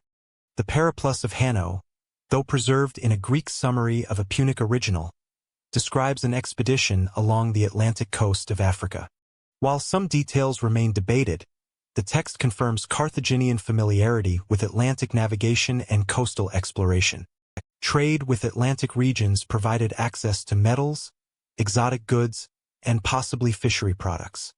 Archaeological finds of Punic artifacts along the Moroccan coast support the existence of sustained contact. These ventures expanded Carthage's commercial reach beyond traditional Mediterranean frameworks and reinforced its reputation as a maritime intermediary between worlds. Commercial infrastructure within Carthage itself reflected the scale of maritime trade. Excavations of the city's port complex reveal extensive harbor facilities, including the famous circular military harbor and adjacent commercial basins. While much of the preserved structure dates to later centuries, earlier phases indicate systematic harbor planning. Warehouses, docks, and ship sheds facilitated rapid loading, unloading, and maintenance of vessels, increasing turnover efficiency. Merchants operated within a framework shaped by elite oversight. Major trading ventures were often financed by wealthy families or associations, with profits reinvested into agriculture, shipbuilding, or political influence. This interconnection between trade wealth and governance reinforced oligarchic control. Commercial success translated directly into political authority, ensuring that economic priorities shaped state decision-making. A second interpretive insight concerns Carthage's approach to risk management and redundancy. Rather than relying on a single trade route or commodity, Carthaginian networks were diversified across regions and products. This reduced vulnerability to local disruptions, piracy, or political instability. When conflicts disrupted Eastern Mediterranean trade, Western routes and Atlantic connections remained viable. Such diversification contributed to long-term economic resilience. Shipwreck evidence further illustrates the scale of maritime activity. Punic-era wrecks recovered off the coasts of Sicily, Sardinia, and Spain often contained standardized cargoes, suggesting organized commercial consignments rather than ad hoc trade. The consistency of cargo composition implies centralized planning and contractual arrangements, possibly involving state oversight or regulation. Carthaginian merchants also acted as intermediaries, redistributing goods produced by subject or allied communities. Indigenous products from Iberia or Sardinia were transported through Carthaginian ports and exchanged across wider markets. This intermediary role strengthened Carthage's dominance by embedding local economies within its commercial system, reducing the likelihood of independent trade relationships with rivals. Competition with Greek colonies was a persistent feature of Western Mediterranean trade. Greek settlements in Sicily and southern Italy contested access to markets and sea lanes. Archaeological layers documenting alternating phases of Greek and Punic influence reflect economic rivalry as much as military conflict. Control of trade routes often preceded or accompanied political and military intervention, underscoring the inseparability of commerce and power. A third interpretive insight lies in the relationship between maritime trade and imperial cohesion. Trade networks provided not only wealth but also information, communication, and logistical support. Ships carried news, officials, and supplies between distant territories, enabling centralized coordination. Commercial routes thus doubled as administrative arteries, binding Carthaginian holdings into a functional imperial system. By the 4th century BCE, Carthage had established a near monopoly over Western Mediterranean maritime trade. Through strategic geography, advanced shipbuilding, legal regulation, and naval enforcement, it structured commerce to serve both economic and political ends. Archaeological, textual, and comparative evidence consistently indicates a highly organized and state-supported commercial regime. Trade wealth required protection through organized military force, leading Carthage to formalize naval and military institutions capable of defending its routes, ports, and economic interests across an increasingly contested Mediterranean world. Carthage fought its wars with soldiers drawn from across the Mediterranean, assembling armies that reflected the geographic reach and economic structure of its empire. Carthaginian military organization differed fundamentally from that of most contemporary Mediterranean states. Rather than relying on a large citizen infantry, Carthage developed a system centered on professional commanders, naval power, and the extensive use of foreign troops. This model was not a sign of weakness but a deliberate adaptation to Carthage's demographic composition, economic priorities, and imperial geography. Archaeological, textual, and comparative evidence indicates that Carthaginian warfare was shaped by commercial wealth and maritime connectivity rather than mass citizen mobilization. The citizen population of Carthage was relatively small compared to the territory it controlled. Punic citizens were primarily engaged in commerce, administration, agriculture, and religious life. As a result, Carthaginian elites avoided sustained reliance on citizen levies, reserving them for defensive emergencies. Greek and Roman authors consistently note the limited use of Carthaginian citizen infantry, a pattern corroborated by the absence of large-scale military burial assemblages attributable to citizen soldiers. Instead, Carthage employed mercenary forces recruited from regions under its influence or connected through trade. These troops were not temporary auxiliaries but long-term components of Carthaginian military power.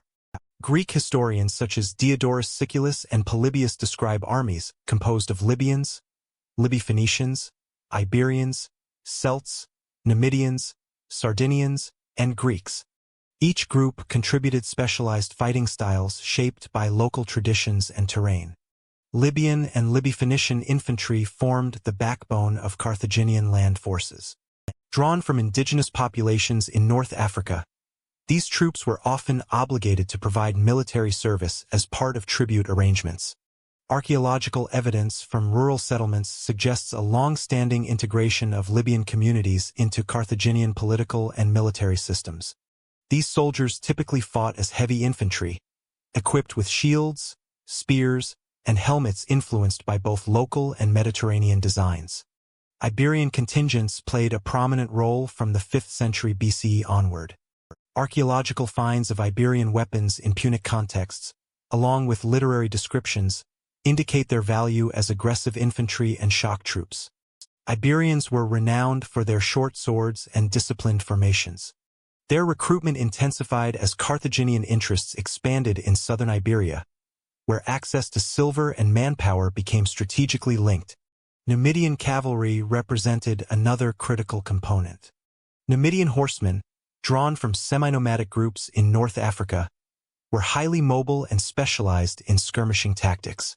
Classical authors emphasized their speed, flexibility, and ability to disrupt enemy formations. Carthage maintained alliances with Numidian leaders rather than direct control, illustrating a flexible approach to incorporating allied forces without full political integration.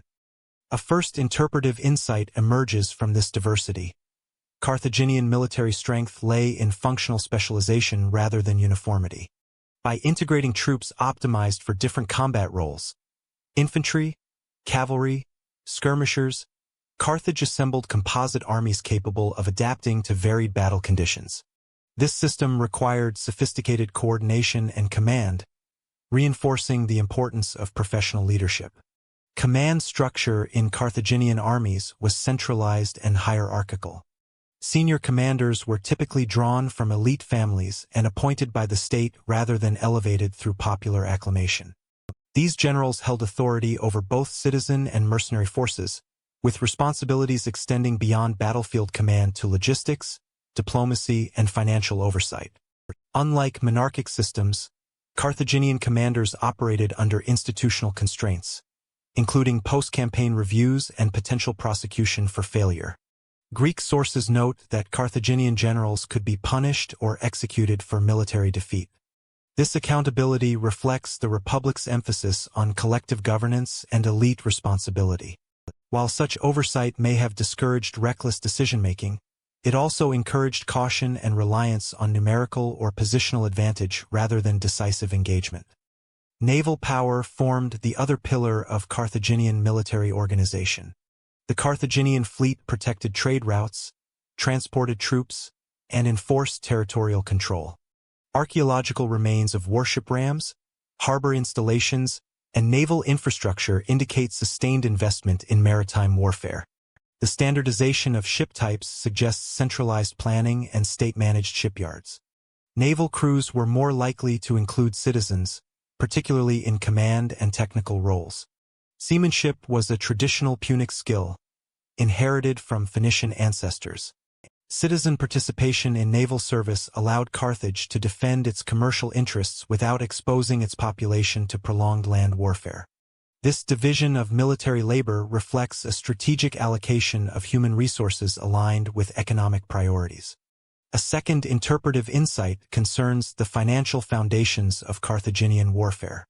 Mercenary armies required regular payment, provisioning, and contractual enforcement.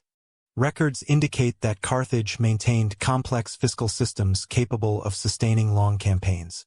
Tribute from subject territories, profits from trade, and agricultural surplus funded military operations. Warfare was thus inseparable from economic extraction and administrative capacity.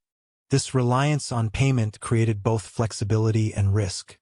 Mercenaries could be recruited rapidly and deployed far from home, but loyalty depended on consistent compensation. Greek accounts emphasize the danger of mutiny when payment was delayed or withheld.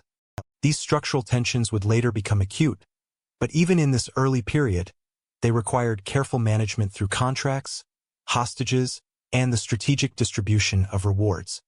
Training and discipline varied among contingents, but evidence suggests that Carthaginian commanders imposed standardized command structures on diverse troops.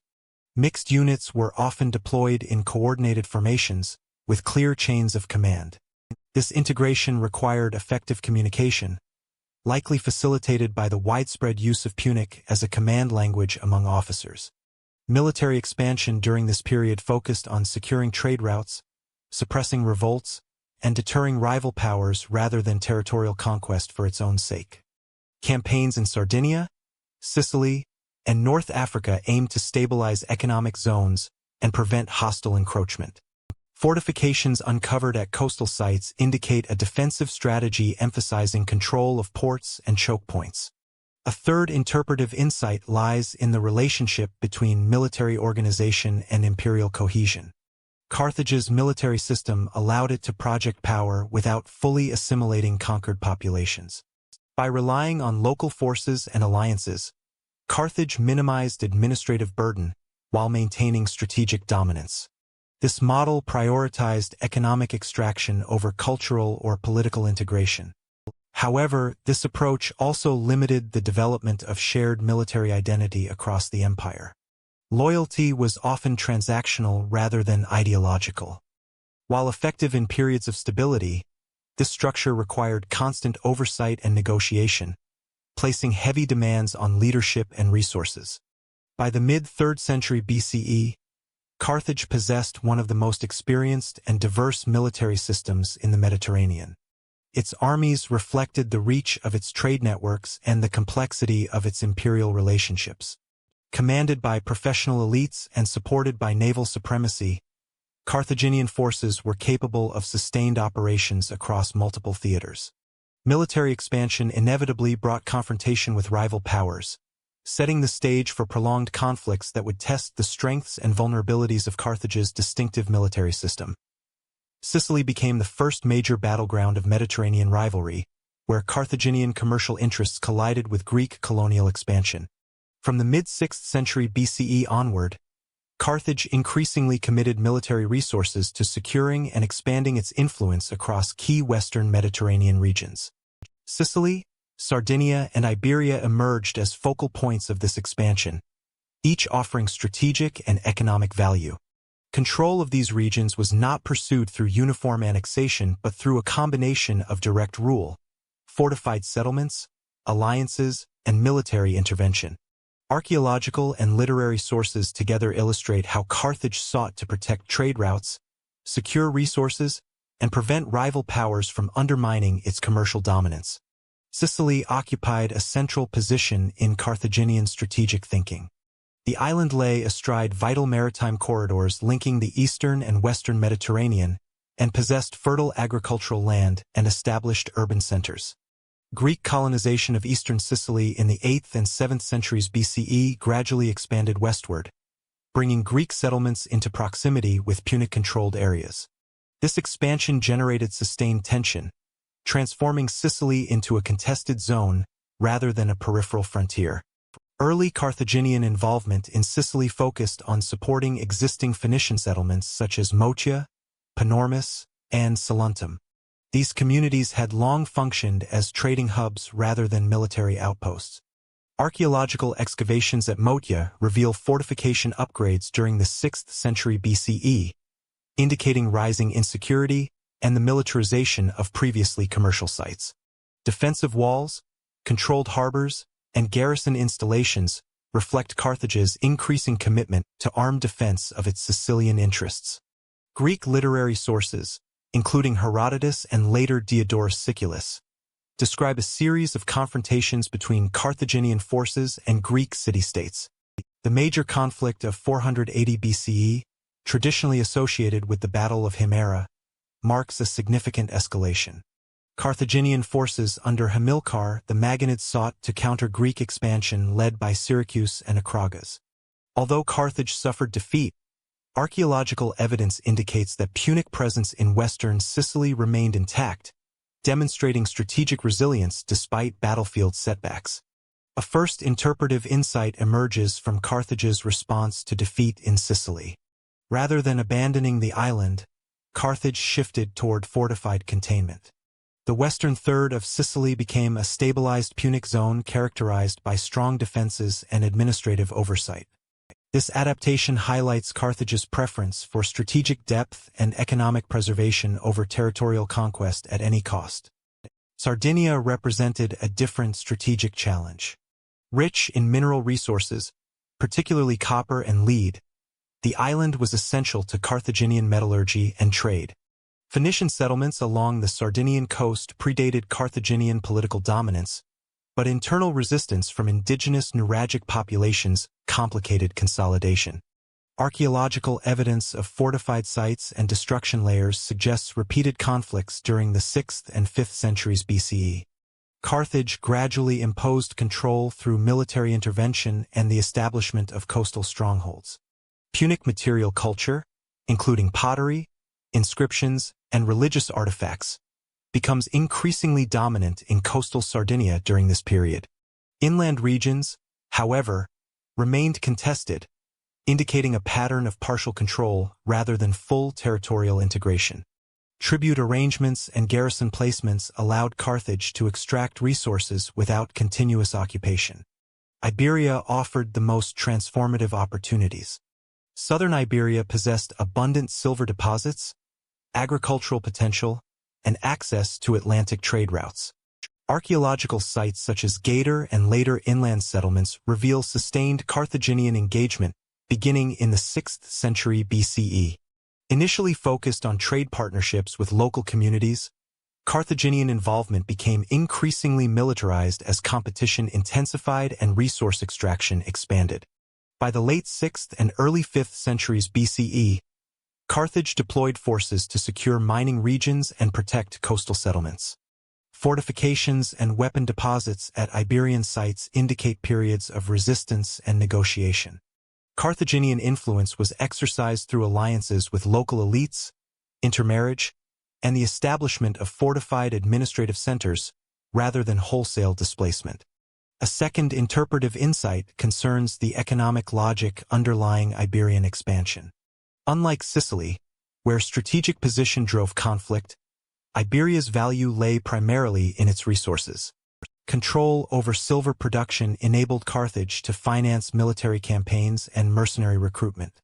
This resource-based expansion illustrates how Carthaginian imperialism adapted to local conditions and economic priorities.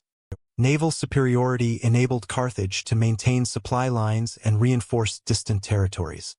Control of sea lanes allowed rapid movement of troops and goods between North Africa, Sicily, Sardinia, and Iberia. Archaeological finds of Punic shipwrecks near key coastal routes corroborate the intensity of maritime traffic supporting military operations. Carthage also faced resistance from indigenous populations and rival powers. In Sicily, Greek city-states coordinated alliances and military responses. In Sardinia and Iberia, local communities alternated between cooperation and rebellion. Carthaginian strategy emphasized containment and negotiation, intervening militarily when economic interests were threatened. A third interpretive insight lies in the cumulative impact of these regional engagements. Carthage developed a multi-theater military posture, requiring coordinated command, logistical planning, and fiscal management. Success in one region often depended on stability in others. This interconnectedness increased both the reach and the vulnerability of Carthaginian power. By the mid-3rd century BCE, Carthage had established a western Mediterranean sphere of influence anchored in Sicily, Sardinia, and Iberia. Though control was uneven and frequently contested, these regions supplied resources, manpower, and strategic depth.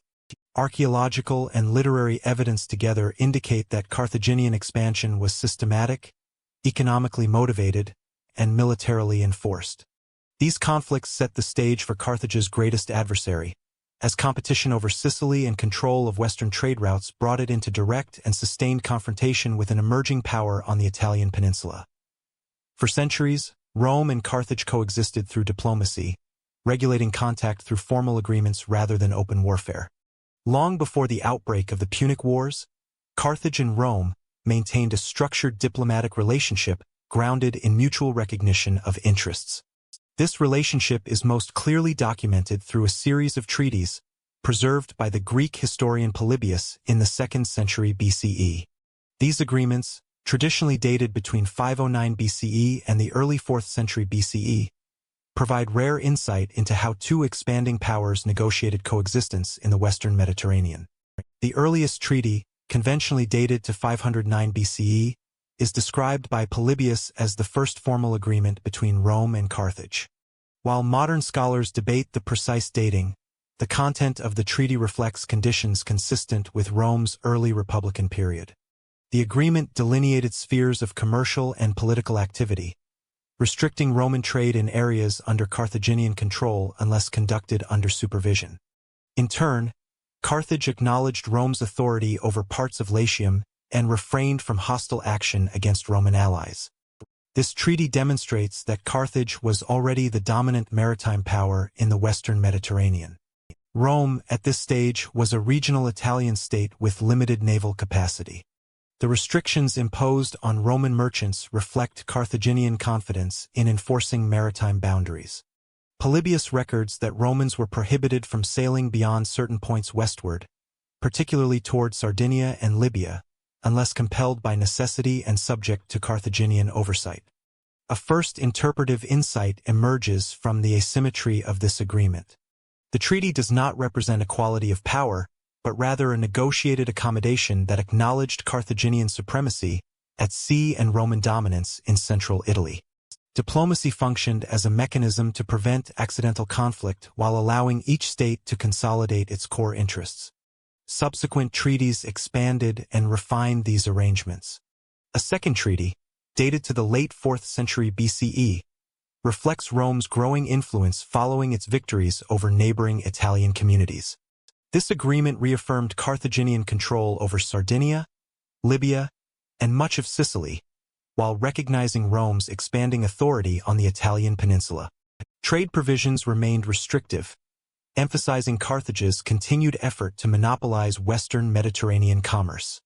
Polybius notes that Roman merchants were allowed to trade in Carthage itself and in certain allied cities under clearly defined conditions. Transactions were to be conducted in the presence of public officials, and agreements were legally binding. This level of regulation indicates a sophisticated legal framework governing international commerce. Archaeological evidence of standardized weights and measures in Punic contexts supports the existence of regulated trade practices. Diplomatic balance was reinforced by mutual restraint in military affairs. Treaties explicitly prohibited each party from establishing settlements or conducting raids in the other's recognized sphere of influence. For Carthage, this meant limiting operations in Italy. For Rome, it meant avoiding interference in Punic-controlled territories. These clauses reflect an understanding that unchecked expansion could destabilize the broader regional order. A second interpretive insight concerns the role of diplomacy as a substitute for naval parity. Rome lacked the fleet necessary to challenge Carthaginian dominance at sea during this period. Treaties allowed Rome to avoid costly maritime conflict while focusing on land-based expansion in Italy. For Carthage, diplomacy minimized the risk of a continental power developing naval capabilities prematurely. The treaties also revealed differences in political culture. Carthage approached diplomacy through a commercial and legalistic lens, emphasizing contracts, enforcement, and defined obligations. Rome, while similarly pragmatic, increasingly viewed treaties as instruments subject to revision as power dynamics shifted. This divergence would later contribute to differing interpretations of treaty obligations. Throughout the 4th century BCE, Rome's position evolved significantly. Victories in the Latin War and the Samnite Wars expanded Roman territory and manpower. While these developments did not immediately threaten Carthaginian interests, they altered the strategic landscape. Rome's access to southern Italy brought it closer to the Greek cities of Magna Graecia, indirectly increasing its involvement in Mediterranean affairs. Carthage observed these changes with caution. Evidence suggests that Carthaginian diplomacy aimed to contain Roman influence east of Sicily while avoiding provocation. The continued renewal of treaties indicates that both sides perceived mutual benefit in maintaining peace. Neither power yet possessed both the motive and the capacity for large-scale confrontation. A third interpretive insight lies in the stability produced by clearly defined spheres of influence. For nearly 2 centuries, the Western Mediterranean remained largely partitioned between Carthaginian maritime dominance and Roman terrestrial expansion. This arrangement allowed each state to grow without direct interference. Stability, however, depended on the assumption that expansion would remain geographically bounded. The limitations of this system became apparent as Rome's interests expanded beyond Italy. Increased contact with Greek cities in southern Italy introduced Rome to broader Mediterranean politics and rivalries. These interactions exposed Rome to naval warfare and overseas intervention, gradually eroding the practical constraints that had previously reinforced diplomatic balance. Textual sources suggest that Carthage continued to view Rome as a secondary power until the early 3rd century BCE. Roman naval weakness and lack of overseas colonies reinforced this perception. Carthaginian strategic planning remained focused on Sicily, Sardinia, Iberia, and North Africa rather than Italy. By the early 3rd century BCE, the diplomatic framework still formally existed, but its foundations were weakening. Rome's consolidation of Italy and increasing involvement in Sicilian affairs brought it into proximity with Carthaginian interests. Treaties that once managed distance now struggled to regulate contact.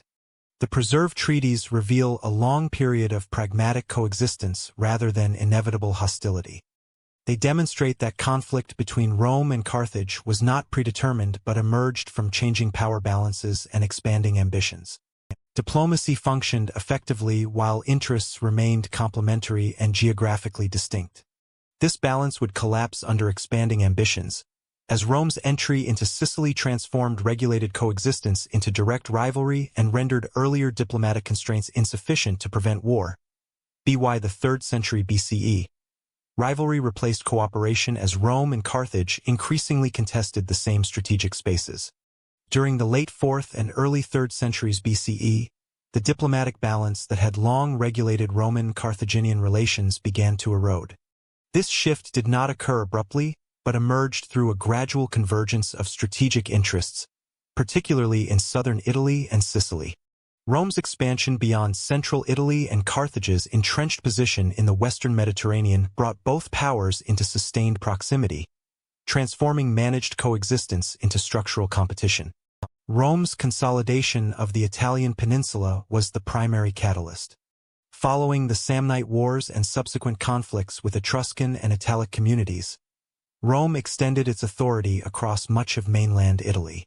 By the early 3rd century BCE, Roman influence reached Magna Graecia, the region of Greek city-states in southern Italy. These cities, including Tarentum, had long-standing economic and cultural ties to the wider Mediterranean, drawing Rome into maritime and interregional affairs previously dominated by Carthage and Greek powers. The Roman war with Pyrrhus of Epirus, 280 to 275 BCE, marked a critical turning point. Pyrrhus' intervention on behalf of Greek cities exposed Rome to large-scale Hellenistic warfare and naval operations. Although Carthage and Rome temporarily cooperated against Pyrrhus, evidenced by a treaty noted by Polybius, the conflict demonstrated Rome's capacity to engage in Mediterranean power struggles. Roman victory ultimately eliminated a major buffer between Roman and Carthaginian spheres of influence. A first interpretive insight emerges from the Punic Wars' strategic consequences. While cooperation between Rome and Carthage persisted on paper, the war accelerated Rome's transformation into a power capable of operating beyond Italy. The experience of confronting a Hellenistic army and negotiating with Mediterranean actors altered Roman strategic horizons, making overseas intervention increasingly feasible. Sicily became the central arena of emerging rivalry. The island's geographic position, economic resources, and political fragmentation made it strategically indispensable. Carthage controlled the western portion of Sicily through fortified cities and alliances, while eastern Sicily remained dominated by Greek city-states, most notably Syracuse. Rome's growing involvement in southern Italy naturally extended its attention across the narrow strait separating Italy from Sicily. Archaeological and literary evidence indicates that Sicily functioned as a zone of indirect competition even before open conflict. Carthage strengthened its western Sicilian defenses, maintaining garrisons and naval patrols. Syracuse, meanwhile, sought to balance Carthaginian power through shifting alliances. Rome initially remained a peripheral actor, but its proximity and military strength increasingly positioned it as a potential arbiter in Sicilian disputes. The maritime crisis at Messana exemplifies this transformation. The Mamertines, a group of Campanian mercenaries who had seized the city of Messana, appealed alternately to Carthage and Rome for protection. Carthaginian forces initially intervened, installing a garrison. Roman involvement followed shortly thereafter, as Roman leaders debated whether intervention across the strait was justified. A second interpretive insight arises from Rome's response to the Messana crisis. Roman decision-making reflected both hesitation and ambition. Intervention violated earlier understandings that limited Roman activity beyond Italy, yet failure to act risked conceding strategic advantage to Carthage. The eventual Roman decision to intervene demonstrates that treaty-based restraint was no longer sufficient to regulate competing interests. Carthage viewed Roman involvement in Sicily as a direct challenge to its established sphere of influence. For centuries, Carthage had treated Sicily as a vital buffer protecting North Africa and Western trade routes. Roman presence on the island threatened not only territorial control but also maritime security. Control of Sicilian ports could enable Rome to build naval capacity and disrupt Carthaginian logistics. Naval considerations became increasingly prominent. Although Rome lacked a significant fleet at this stage, its control of southern Italian ports provided the infrastructure necessary for maritime expansion. Carthage, by contrast, possessed long-established naval supremacy but faced the challenge of defending a wide network of routes and territories. Strategic rivalry thus unfolded unevenly, with each power leveraging different strengths. Economic competition further intensified tensions. Sicily's agricultural output, particularly grain, was critical to sustaining large populations and armies. Control over Sicilian grain supplies carried both economic and political significance. Roman access to these resources would reduce dependence on Italian agriculture and enhance Rome's capacity for sustained warfare. A third interpretive insight lies in the role of systemic pressure rather than individual aggression. Neither Rome nor Carthage initially pursued war as an objective. Instead, incremental decisions driven by security concerns, alliance obligations, and economic interests produced a situation in which conflict became increasingly likely. Structural rivalry replaced deliberate coexistence. Diplomatic mechanisms struggled to adapt. Earlier treaties had regulated distance. Now the powers were operating within the same geographic space. Treaty language proved inadequate to address overlapping claims and rapid developments on the ground. Both sides interpreted obligations in ways favorable to their immediate interests, undermining mutual trust. Greek cities in Sicily and southern Italy became secondary actors within this rivalry. Their appeals for protection and shifting alliances often served as pretexts for intervention by larger powers. This pattern reflects a broader Mediterranean dynamic in which local conflicts became catalysts for interstate confrontation. By the mid-3rd century BCE, the strategic environment had fundamentally changed. Rome's land-based expansion and Carthage's maritime dominance were no longer complementary but intersecting. Sicily, situated between Italy and Africa, embodied this intersection. Control of the island promised security, resources, and strategic leverage for whichever power prevailed. The cumulative effect of these developments was the collapse of the long-standing diplomatic equilibrium. Cooperative mechanisms failed not because they were ignored outright, but because the underlying assumptions that sustained them, geographic separation and limited overlap, no longer applied. The First Punic War marked the beginning of systemic conflict, transforming regional rivalry into a prolonged struggle for dominance that would reshape the Western Mediterranean world. The First Punic War transformed Mediterranean warfare, introducing sustained naval conflict on an unprecedented scale and exposing the structural limits of Carthaginian imperial power. The First Punic War began in 264 BCE as a localized dispute in northeastern Sicily, but rapidly escalated into a prolonged, system-wide confrontation between Carthage and Rome. At its core, the war was not merely about territorial control but about access to strategic corridors, maritime dominance, and institutional endurance.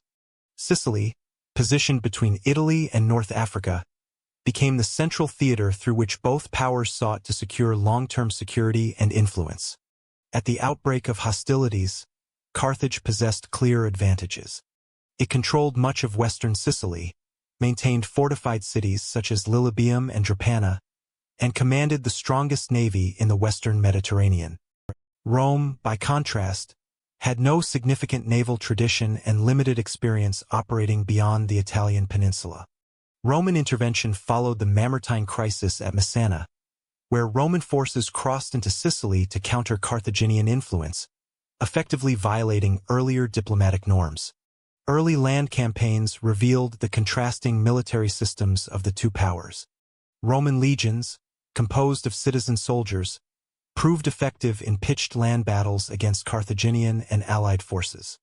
However, Carthage avoided decisive land engagements, relying instead on fortified strongholds, mercenary forces, and naval supply lines. Archaeological evidence from Sicilian sites indicates prolonged sieges rather than rapid territorial turnover, underscoring the war's attritional character from its earliest phase. Recognizing that control of Sicily depended on maritime dominance, Rome undertook an unprecedented naval mobilization. According to Polybius, Rome constructed a fleet modeled on a captured Carthaginian quinquereme. Archaeological finds of shipwrecks near the Italian coast support the rapid expansion of Roman naval capacity. Rome's decision to challenge Carthage at sea marked a fundamental shift in Mediterranean warfare, transforming Rome from a land-based power into a naval contender within a single generation. The introduction of the corvus, a boarding device designed to lock enemy ships together, reflected Roman adaptation to naval inexperience. Rather than relying on maneuvering skill, Roman commanders sought to convert sea battles into infantry engagements. This innovation proved decisive in early naval encounters, including the Battle of Mylae in 260 BCE, where Roman forces secured their first major naval victory. A first interpretive insight emerges from Rome's rapid institutional adaptation. The Roman state demonstrated an extraordinary capacity to mobilize resources, absorb losses, and replicate enemy technology at scale. While Carthage possessed superior maritime experience, Rome compensated through centralized manpower reserves and political cohesion, enabling it to sustain repeated fleet losses without abandoning the naval contest. Carthage responded by reinforcing its Sicilian positions and attempting to leverage naval superiority through maneuver warfare and blockade. The Battle of Ecnomus in 256 BCE, one of the largest naval battles of antiquity, illustrates the escalation of naval commitment on both sides. Although Rome emerged victorious, the scale of engagement demonstrates Carthage's willingness to contest control of the sea despite growing pressure. Following Ecnomus, Rome launched an ambitious invasion of North Africa, landing near Cape Bon. This campaign briefly threatened Carthage itself. Archaeological evidence from the Tunisian coast indicates Roman encampments consistent with Polybius' account. However, Carthage adapted by recruiting additional mercenary forces, including Spartan general Xanthippus, who reorganized Carthaginian armies and inflicted a decisive defeat on Roman forces at the Battle of Tunis in 255 BCE. This reversal highlights a second interpretive insight. Carthage's tactical flexibility remained strong, but its strategic position was increasingly reactive.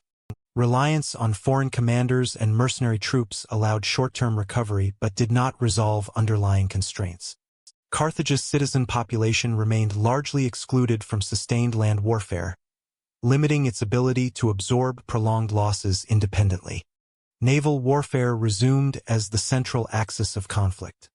Both sides suffered catastrophic shipwrecks due to storms, with Roman losses particularly severe in 255 and 249 BCE. Polybius records that entire fleets were lost to weather, underscoring the environmental risks inherent in large-scale naval operations.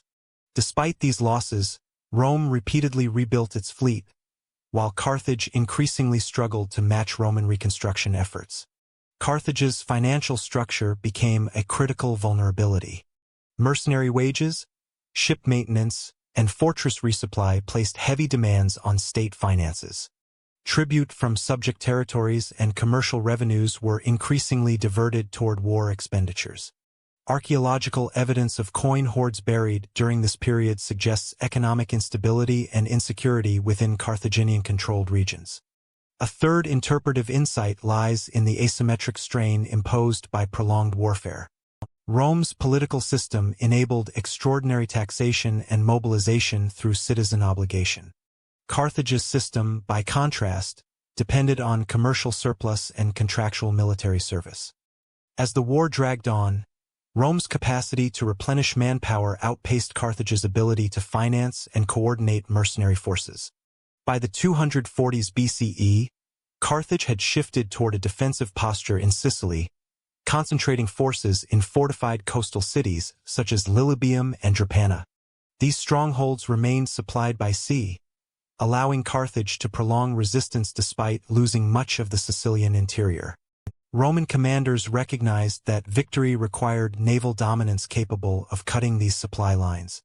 In 241 BCE, Rome assembled a final fleet financed in part by private contributions from wealthy citizens, reflecting the depth of Roman commitment. The decisive Battle of the Aegates Islands resulted in the destruction of Carthaginian supply ships and escorts. Archaeological discoveries of bronze rams near the Aegates Islands corroborate accounts of the battle's scale and outcome. Defeated at sea and financially exhausted, Carthage sought peace. The resulting treaty imposed harsh terms.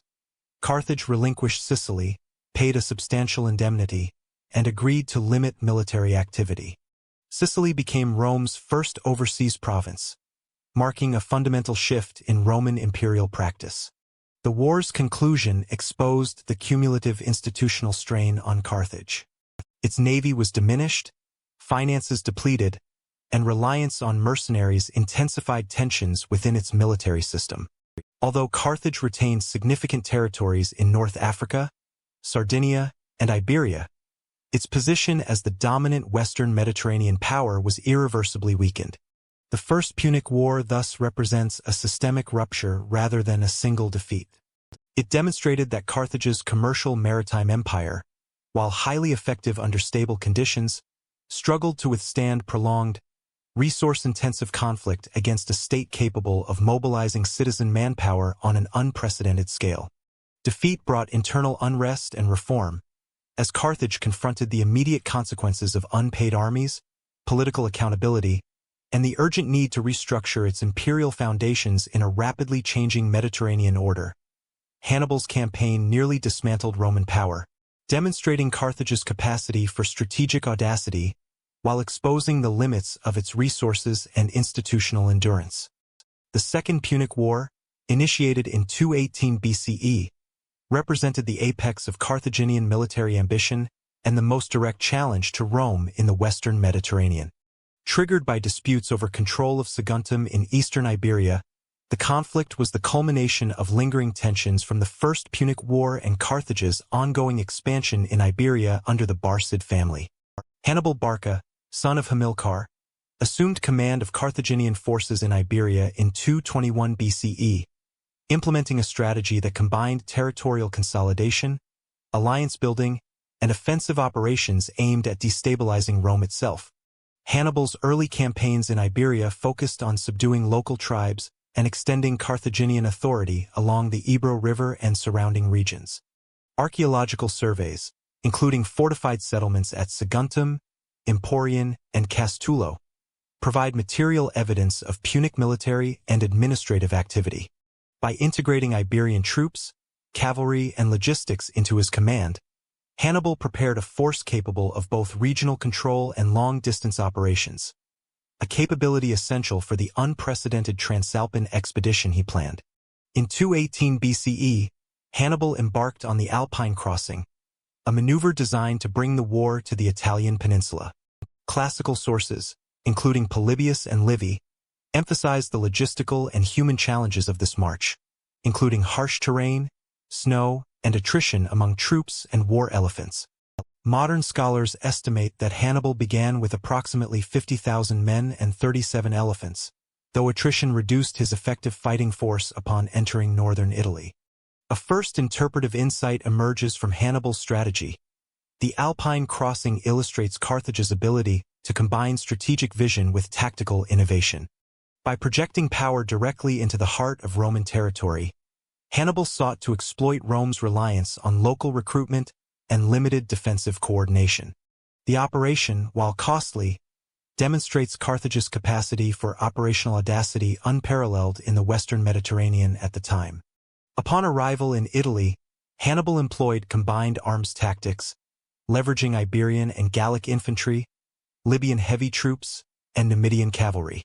His victories at Trebia, 218 BCE, Lake Trasimene, 217 BCE, and Cannae, 216 BCE, reveal mastery in battlefield maneuver, psychological impact, and encirclement techniques.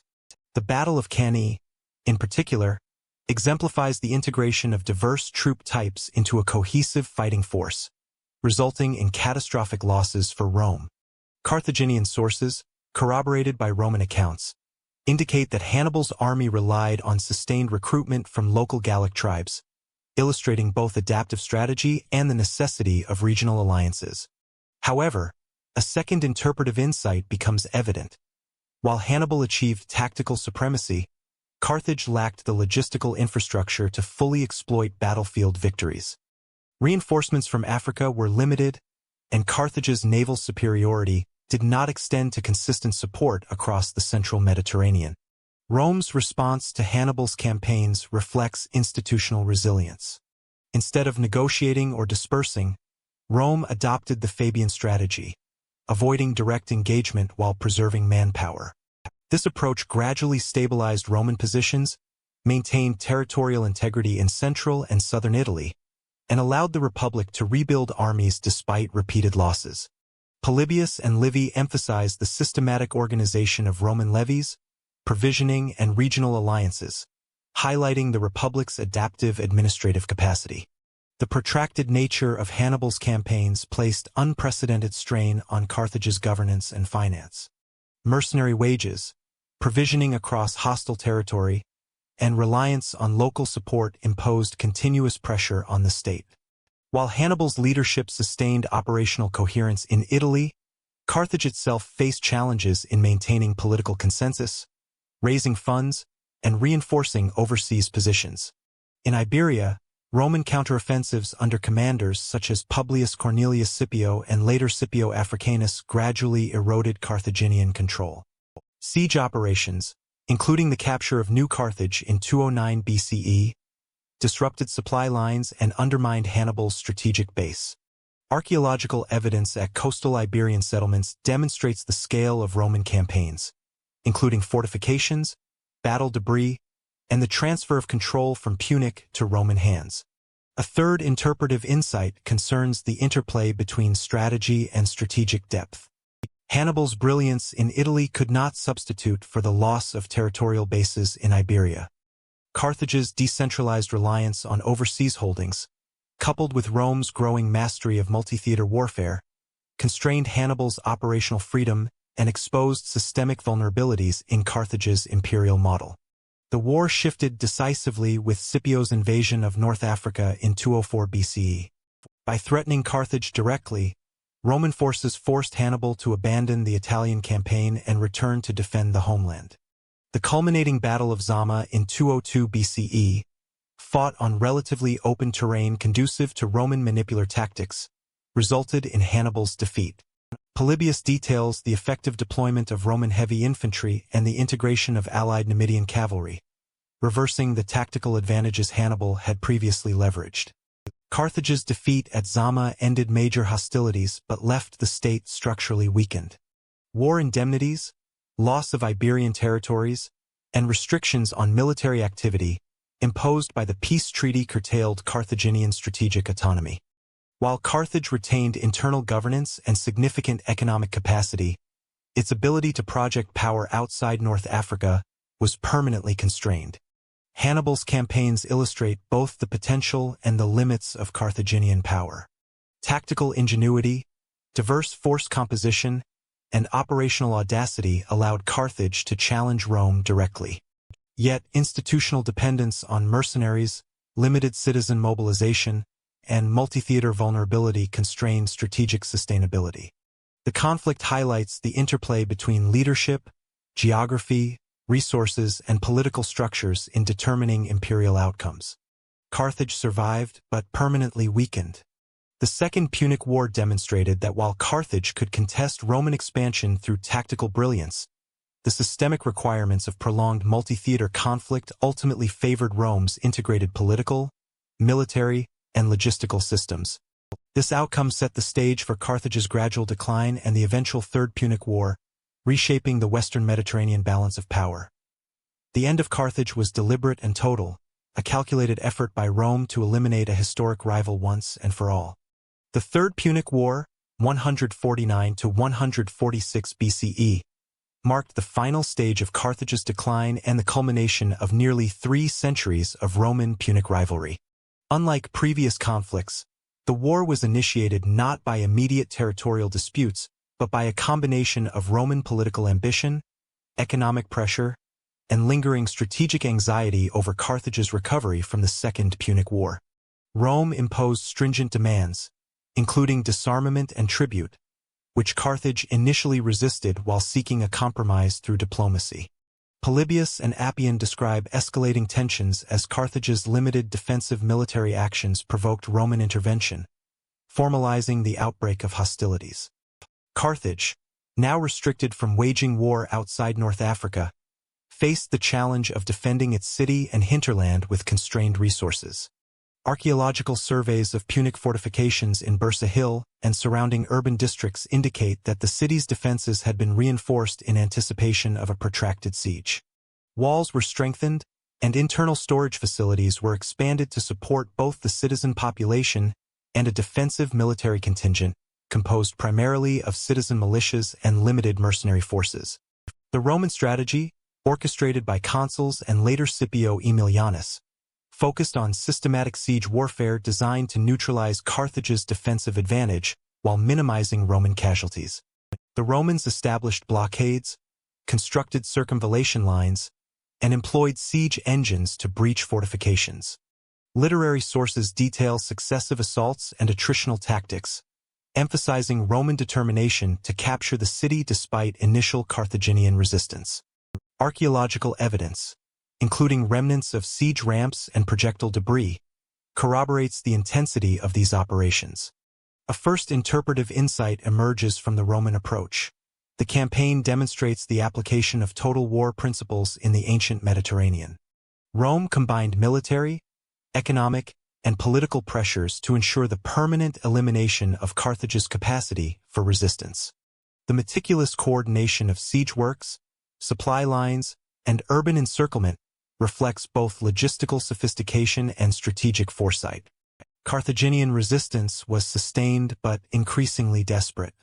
Records indicate that citizen forces engaged in defensive sorties and reinforced critical sectors of the city, demonstrating commitment and organization despite being outnumbered. Excavations of residential areas reveal signs of destruction, fire, and structural collapse, confirming that combat penetrated the urban core. Punic leadership attempted to negotiate terms, but Roman commanders rejected compromise, reflecting a strategic calculation that Carthage's survival posed a continuing threat to Roman hegemony. The siege culminated in 146 BCE with the breach of the city's final fortifications. Polybius notes that urban combat involved house-to-house fighting, reflecting both the density of Carthaginian settlement and the determination of defenders. Roman forces systematically dismantled defensive structures, executed surviving combatants, and enslaved the population. Archaeological layers in Bursa Hill indicate widespread conflagration, collapse of monumental architecture, and deliberate leveling of public spaces, corroborating textual accounts of near-total destruction. A second interpretive insight concerns the societal implications of Carthage's fall. The systematic elimination of the urban population, destruction of civic infrastructure, and eradication of political institutions represented not merely military defeat, but the dismantling of Carthage's social and economic fabric.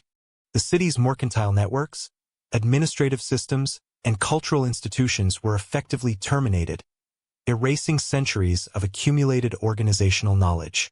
Roman control extended beyond urban conquest. Carthaginian territories in North Africa were annexed to form the Roman province of Africa, integrating fertile lands into Roman agrarian and economic structures. Archaeological surveys reveal reorganization of former Carthaginian estates for Roman agricultural exploitation, including villa construction, irrigation adaptation, and standardized land division. Punic economic structures, previously oriented toward trade and mercantile coordination, were subordinated to Roman extractive and provincial administration. A third interpretive insight involves the deliberate nature of Roman strategy. Unlike previous wars in which Rome had aimed primarily to neutralize military threats, the Third Punic War reflects a policy of permanent elimination of a rival state. Political sources, including speeches by Cato the Elder, underscore the ideological framing of Carthage as a continuing menace, justifying total eradication. This approach exemplifies the intersection of military capability, political decision-making, and long-term strategic planning in the Roman Republic. Despite the comprehensive destruction, Carthage's legacy persisted in several domains. Roman occupation incorporated North African resources into imperial trade and agriculture, and Punic craftsmanship and urban planning influenced early Roman settlements. Inscriptions and architectural traces indicate the continuation of localized religious practices and artisanship, demonstrating selective cultural continuity even amid systemic collapse. The Third Punic War thus marks a terminal moment in Carthage's political and military history. The city's deliberate destruction illustrates the intersection of strategy, political ambition, and total war, while the absorption of its territories into Rome underscores the broader dynamics of Mediterranean imperial consolidation. Yet, as subsequent Roman engagement with the region demonstrates, Carthage's economic and cultural imprint endured, shaping patterns of settlement, trade, and governance long after its political annihilation. Yet Carthage's influence did not vanish, providing both material and conceptual foundations for subsequent North African development under Roman administration. Carthage endured culturally after its political death, preserving Punic traditions despite Roman annexation and administrative restructuring. Following the destruction of the city in 146 BCE, the Roman Republic established the province of Africa, incorporating Carthage's former territories into a systematic imperial framework. Although the urban and political institutions of Punic governance were dismantled, aspects of Carthaginian culture, religion, and economic practices persisted. Roman authorities allowed certain local traditions to continue, particularly religious observances and artisanal production, reflecting pragmatic governance designed to maintain stability and economic productivity. Urban continuity provides a clear example of cultural survival. Archaeological surveys indicate that, although the original city was razed, Roman Carthage, rebuilt under Julius Caesar and Augustus, occupied much of the same site. The grid-like layout, street patterns, and harbor infrastructure preserved elements of the Punic urban model. Excavations of the Bursa Plateau and surrounding districts reveal Punic foundations reused for Roman temples, administrative buildings, and residential quarters, indicating the persistence of pre-existing spatial organization despite architectural Romanization. Punic language and literacy also demonstrated remarkable resilience. Inscriptions in the Punic script appear in funerary, votive, and commercial contexts well into the 2nd and 3rd centuries CE.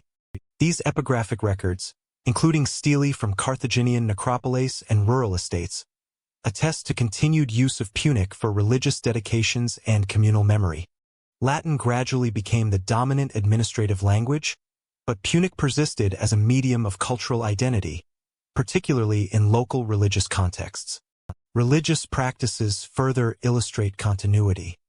Temples dedicated to Baal Hammon and Tanit remained focal points for communal worship, often adapted to incorporate Roman deities through Interpretatio Romana. Archaeological evidence from sanctuaries, tofits, and votive deposits demonstrates ongoing ritual activity, suggesting that religious norms and ceremonial structures survived the city's political demise. This continuity facilitated social cohesion and maintained a Punic sense of identity under imperial rule. Economic patterns also retained elements of Punic practice. Trade networks, artisanal production, and agricultural estates continued operations under Roman oversight. Evidence from amphorae, coinage, and commercial inscriptions indicates that Punic merchants and local elites adapted to Roman regulations while sustaining traditional production methods. Olive oil, grain, and wine exports from North Africa continued to flow into Mediterranean markets, reflecting both the region's economic integration and the endurance of Punic commercial expertise. A first interpretive insight emerges from these patterns. While Carthage as a political entity ceased to exist, the resilience of Punic social and cultural structures allowed continuity of identity. This illustrates the capacity of urban, linguistic, and religious systems to survive state-level collapse when embedded in daily practice and community networks. Social stratification in Roman Carthage retained Punic characteristics. Elite families, often descended from pre-destruction lineages, participated in provincial governance while maintaining religious patronage and local influence. Funerary architecture, burial inscriptions, and epitaphs reveal hybridized forms combining Roman conventions with Punic stylistic elements, demonstrating negotiated adaptation rather than wholesale assimilation. A second interpretive insight concerns the interaction between local identity and imperial authority. The survival of Punic customs highlights the pragmatic approach of Roman administrators, who allowed cultural persistence in exchange for compliance with taxation and civic obligations. This balance between local tradition and imperial control exemplifies broader Roman strategies for provincial governance. Over time, Punic influence permeated urban planning, artisanal production, and regional culture. Excavations reveal workshops producing ceramics, metalwork, and textiles in styles rooted in Punic conventions, while marketplaces and port facilities continued to facilitate trade in familiar patterns. These practices reinforced economic stability and allowed Punic expertise to contribute directly to Roman provincial prosperity. Literary and epigraphic sources suggest that Carthage's cultural memory persisted beyond material artifacts. Roman authors occasionally referenced Carthaginian practices, religious festivals, and civic organization, indicating a lasting awareness of Punic contributions. Inscriptions commemorating family lineages and civic benefaction often included Punic names and titles, maintaining continuity of identity across generations. A third interpretive insight lies in the selective preservation of culture. Roman reconstruction emphasized urban infrastructure and political integration, but it could not fully eradicate Punic social and religious structures embedded in local practice. Cultural survival thus represents both resilience and adaptation, reflecting the dynamic interplay between continuity and imperial imposition. By the 3rd century CE, Carthage's urban and cultural landscape had become a hybridized environment, blending Roman civic organization with Punic religious and social traditions. Archaeological evidence from temples, inscriptions, and domestic architecture demonstrates that while political independence was lost, the city's historical complexity remained legible. This continuity provides a framework for understanding how civilizations can survive in transformed political contexts. Modern archaeology would rediscover its complexity, revealing the depth and resilience of Punic culture and its integration into Roman Africa. The enduring presence of Punic language, religion, and urban practices underscores the long-term impact of Carthaginian civilization, extending its influence well beyond the political termination of the city.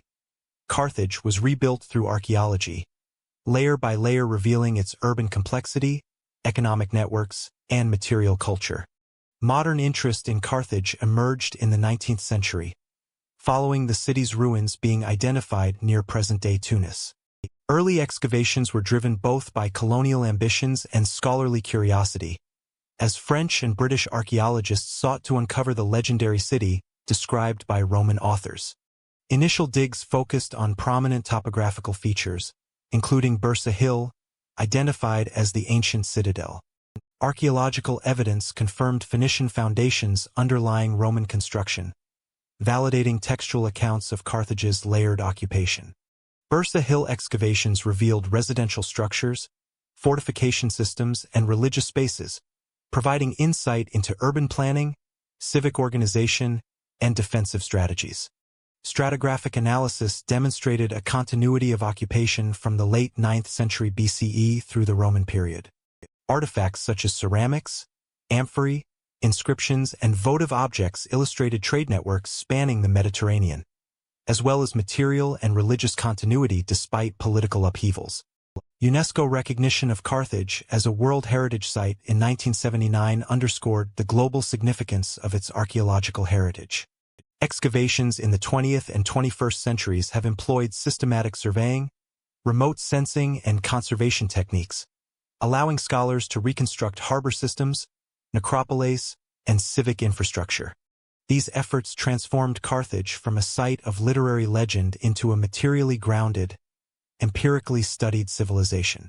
Interpretation has evolved alongside evidence, as archaeology challenges, confirms, and refines historical narratives inherited from Roman and Greek authors. Much of what we knew about Carthage came from its enemies, necessitating careful reevaluation. Roman and Greek accounts, while detailed, often emphasized Carthage's military threat, alleged cruelty, and religious practices to justify conquest. Polybius, Livy, and later Appian framed Carthaginian expansion through Roman moral and political lenses, frequently exaggerating aspects such as child sacrifice or mercenary dependence. Modern historians, integrating archaeological data, epigraphy, and comparative Mediterranean studies, have reassessed these portrayals to distinguish ideological bias from empirical fact. Recent scholarship emphasizes Carthage's systemic strengths: maritime technology, trade networks, and urban planning. Inscriptions and material culture reveal legal, economic, and religious systems that were sophisticated and locally adapted, challenging the image of a mercenary-dependent, unstable polity. Furthermore, reassessment highlights the continuity of Punic identity under Roman rule, demonstrating cultural persistence beyond political defeat. A first interpretive insight: Roman historiography often conflated strategic pragmatism with moral failure, obscuring Carthage's institutional coherence. A second insight: archaeological evidence allows a more balanced understanding of social stratification, governance, and commercial practice. Third, interdisciplinary studies integrating Phoenician, Iberian, and North African contexts underscore Carthage's role as a connector in the wider Mediterranean system. This reassessment informs Carthage's legacy, clarifying how its institutional, cultural, and commercial contributions shaped the Mediterranean long after its political demise. Carthage shaped the Mediterranean long before Rome ruled it, leaving enduring imprints on trade, governance, and warfare. Carthaginian mercantile networks connected North Africa, Iberia, and the Western Mediterranean, facilitating the exchange of grain, metals, and artisanal goods. Archaeological evidence of amphorae distribution, shipwrecks, and coinage illustrates both the scale and sophistication of these commercial systems.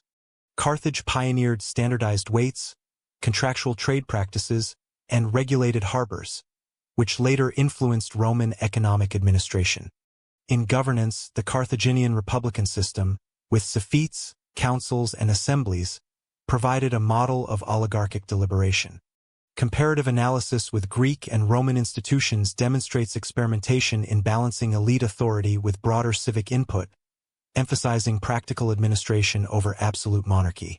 Military innovations, including the integration of diverse mercenary forces, naval engineering, and combined arms tactics, left a lasting imprint on Mediterranean warfare.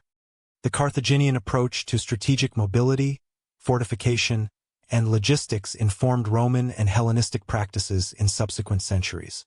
Its memory continues to influence modern history, informing perceptions of empire, commerce, and strategic ingenuity. Hannibal became a symbol beyond history, embodying Carthage's enduring cultural and strategic legacy. Modern representations of Carthage reflect both historical scholarship and literary mythmaking. In Roman historiography, Carthage was cast as a cautionary exemplar of hubris and exoticism. Later Renaissance, Enlightenment, and contemporary accounts often emphasized Hannibal's tactical genius while dramatizing Carthaginian practices. Film, literature, and education perpetuate both the fascination and the distortions surrounding Punic civilization. Archaeology has provided corrective perspective, grounding Carthage in empirical evidence. Museum exhibits, inscriptions, and reconstructed sites communicate Punic urbanism, trade networks, and religious practices. The interplay of myth and material culture underscores the challenges in translating ancient power and identity into modern narratives. Through careful synthesis of textual and material evidence, the Carthaginian legacy emerges not only in history books but in archaeology, education, and cultural memory, completing the narrative arc of a civilization that shaped, and was ultimately reshaped by, the Mediterranean world. Thank you for exploring the rise, power, and enduring legacy of the Carthaginian Empire with us. If you found this journey through history informative, subscribe to our channel for more deeply researched documentaries on civilizations and empires from across the world. Don't forget to like this video, share it with fellow history enthusiasts, and hit the notification bell to stay updated on our latest uploads. For an even deeper dive, check the timestamps and links in the description for sources and further reading. Settle in and continue uncovering the stories that shaped our world.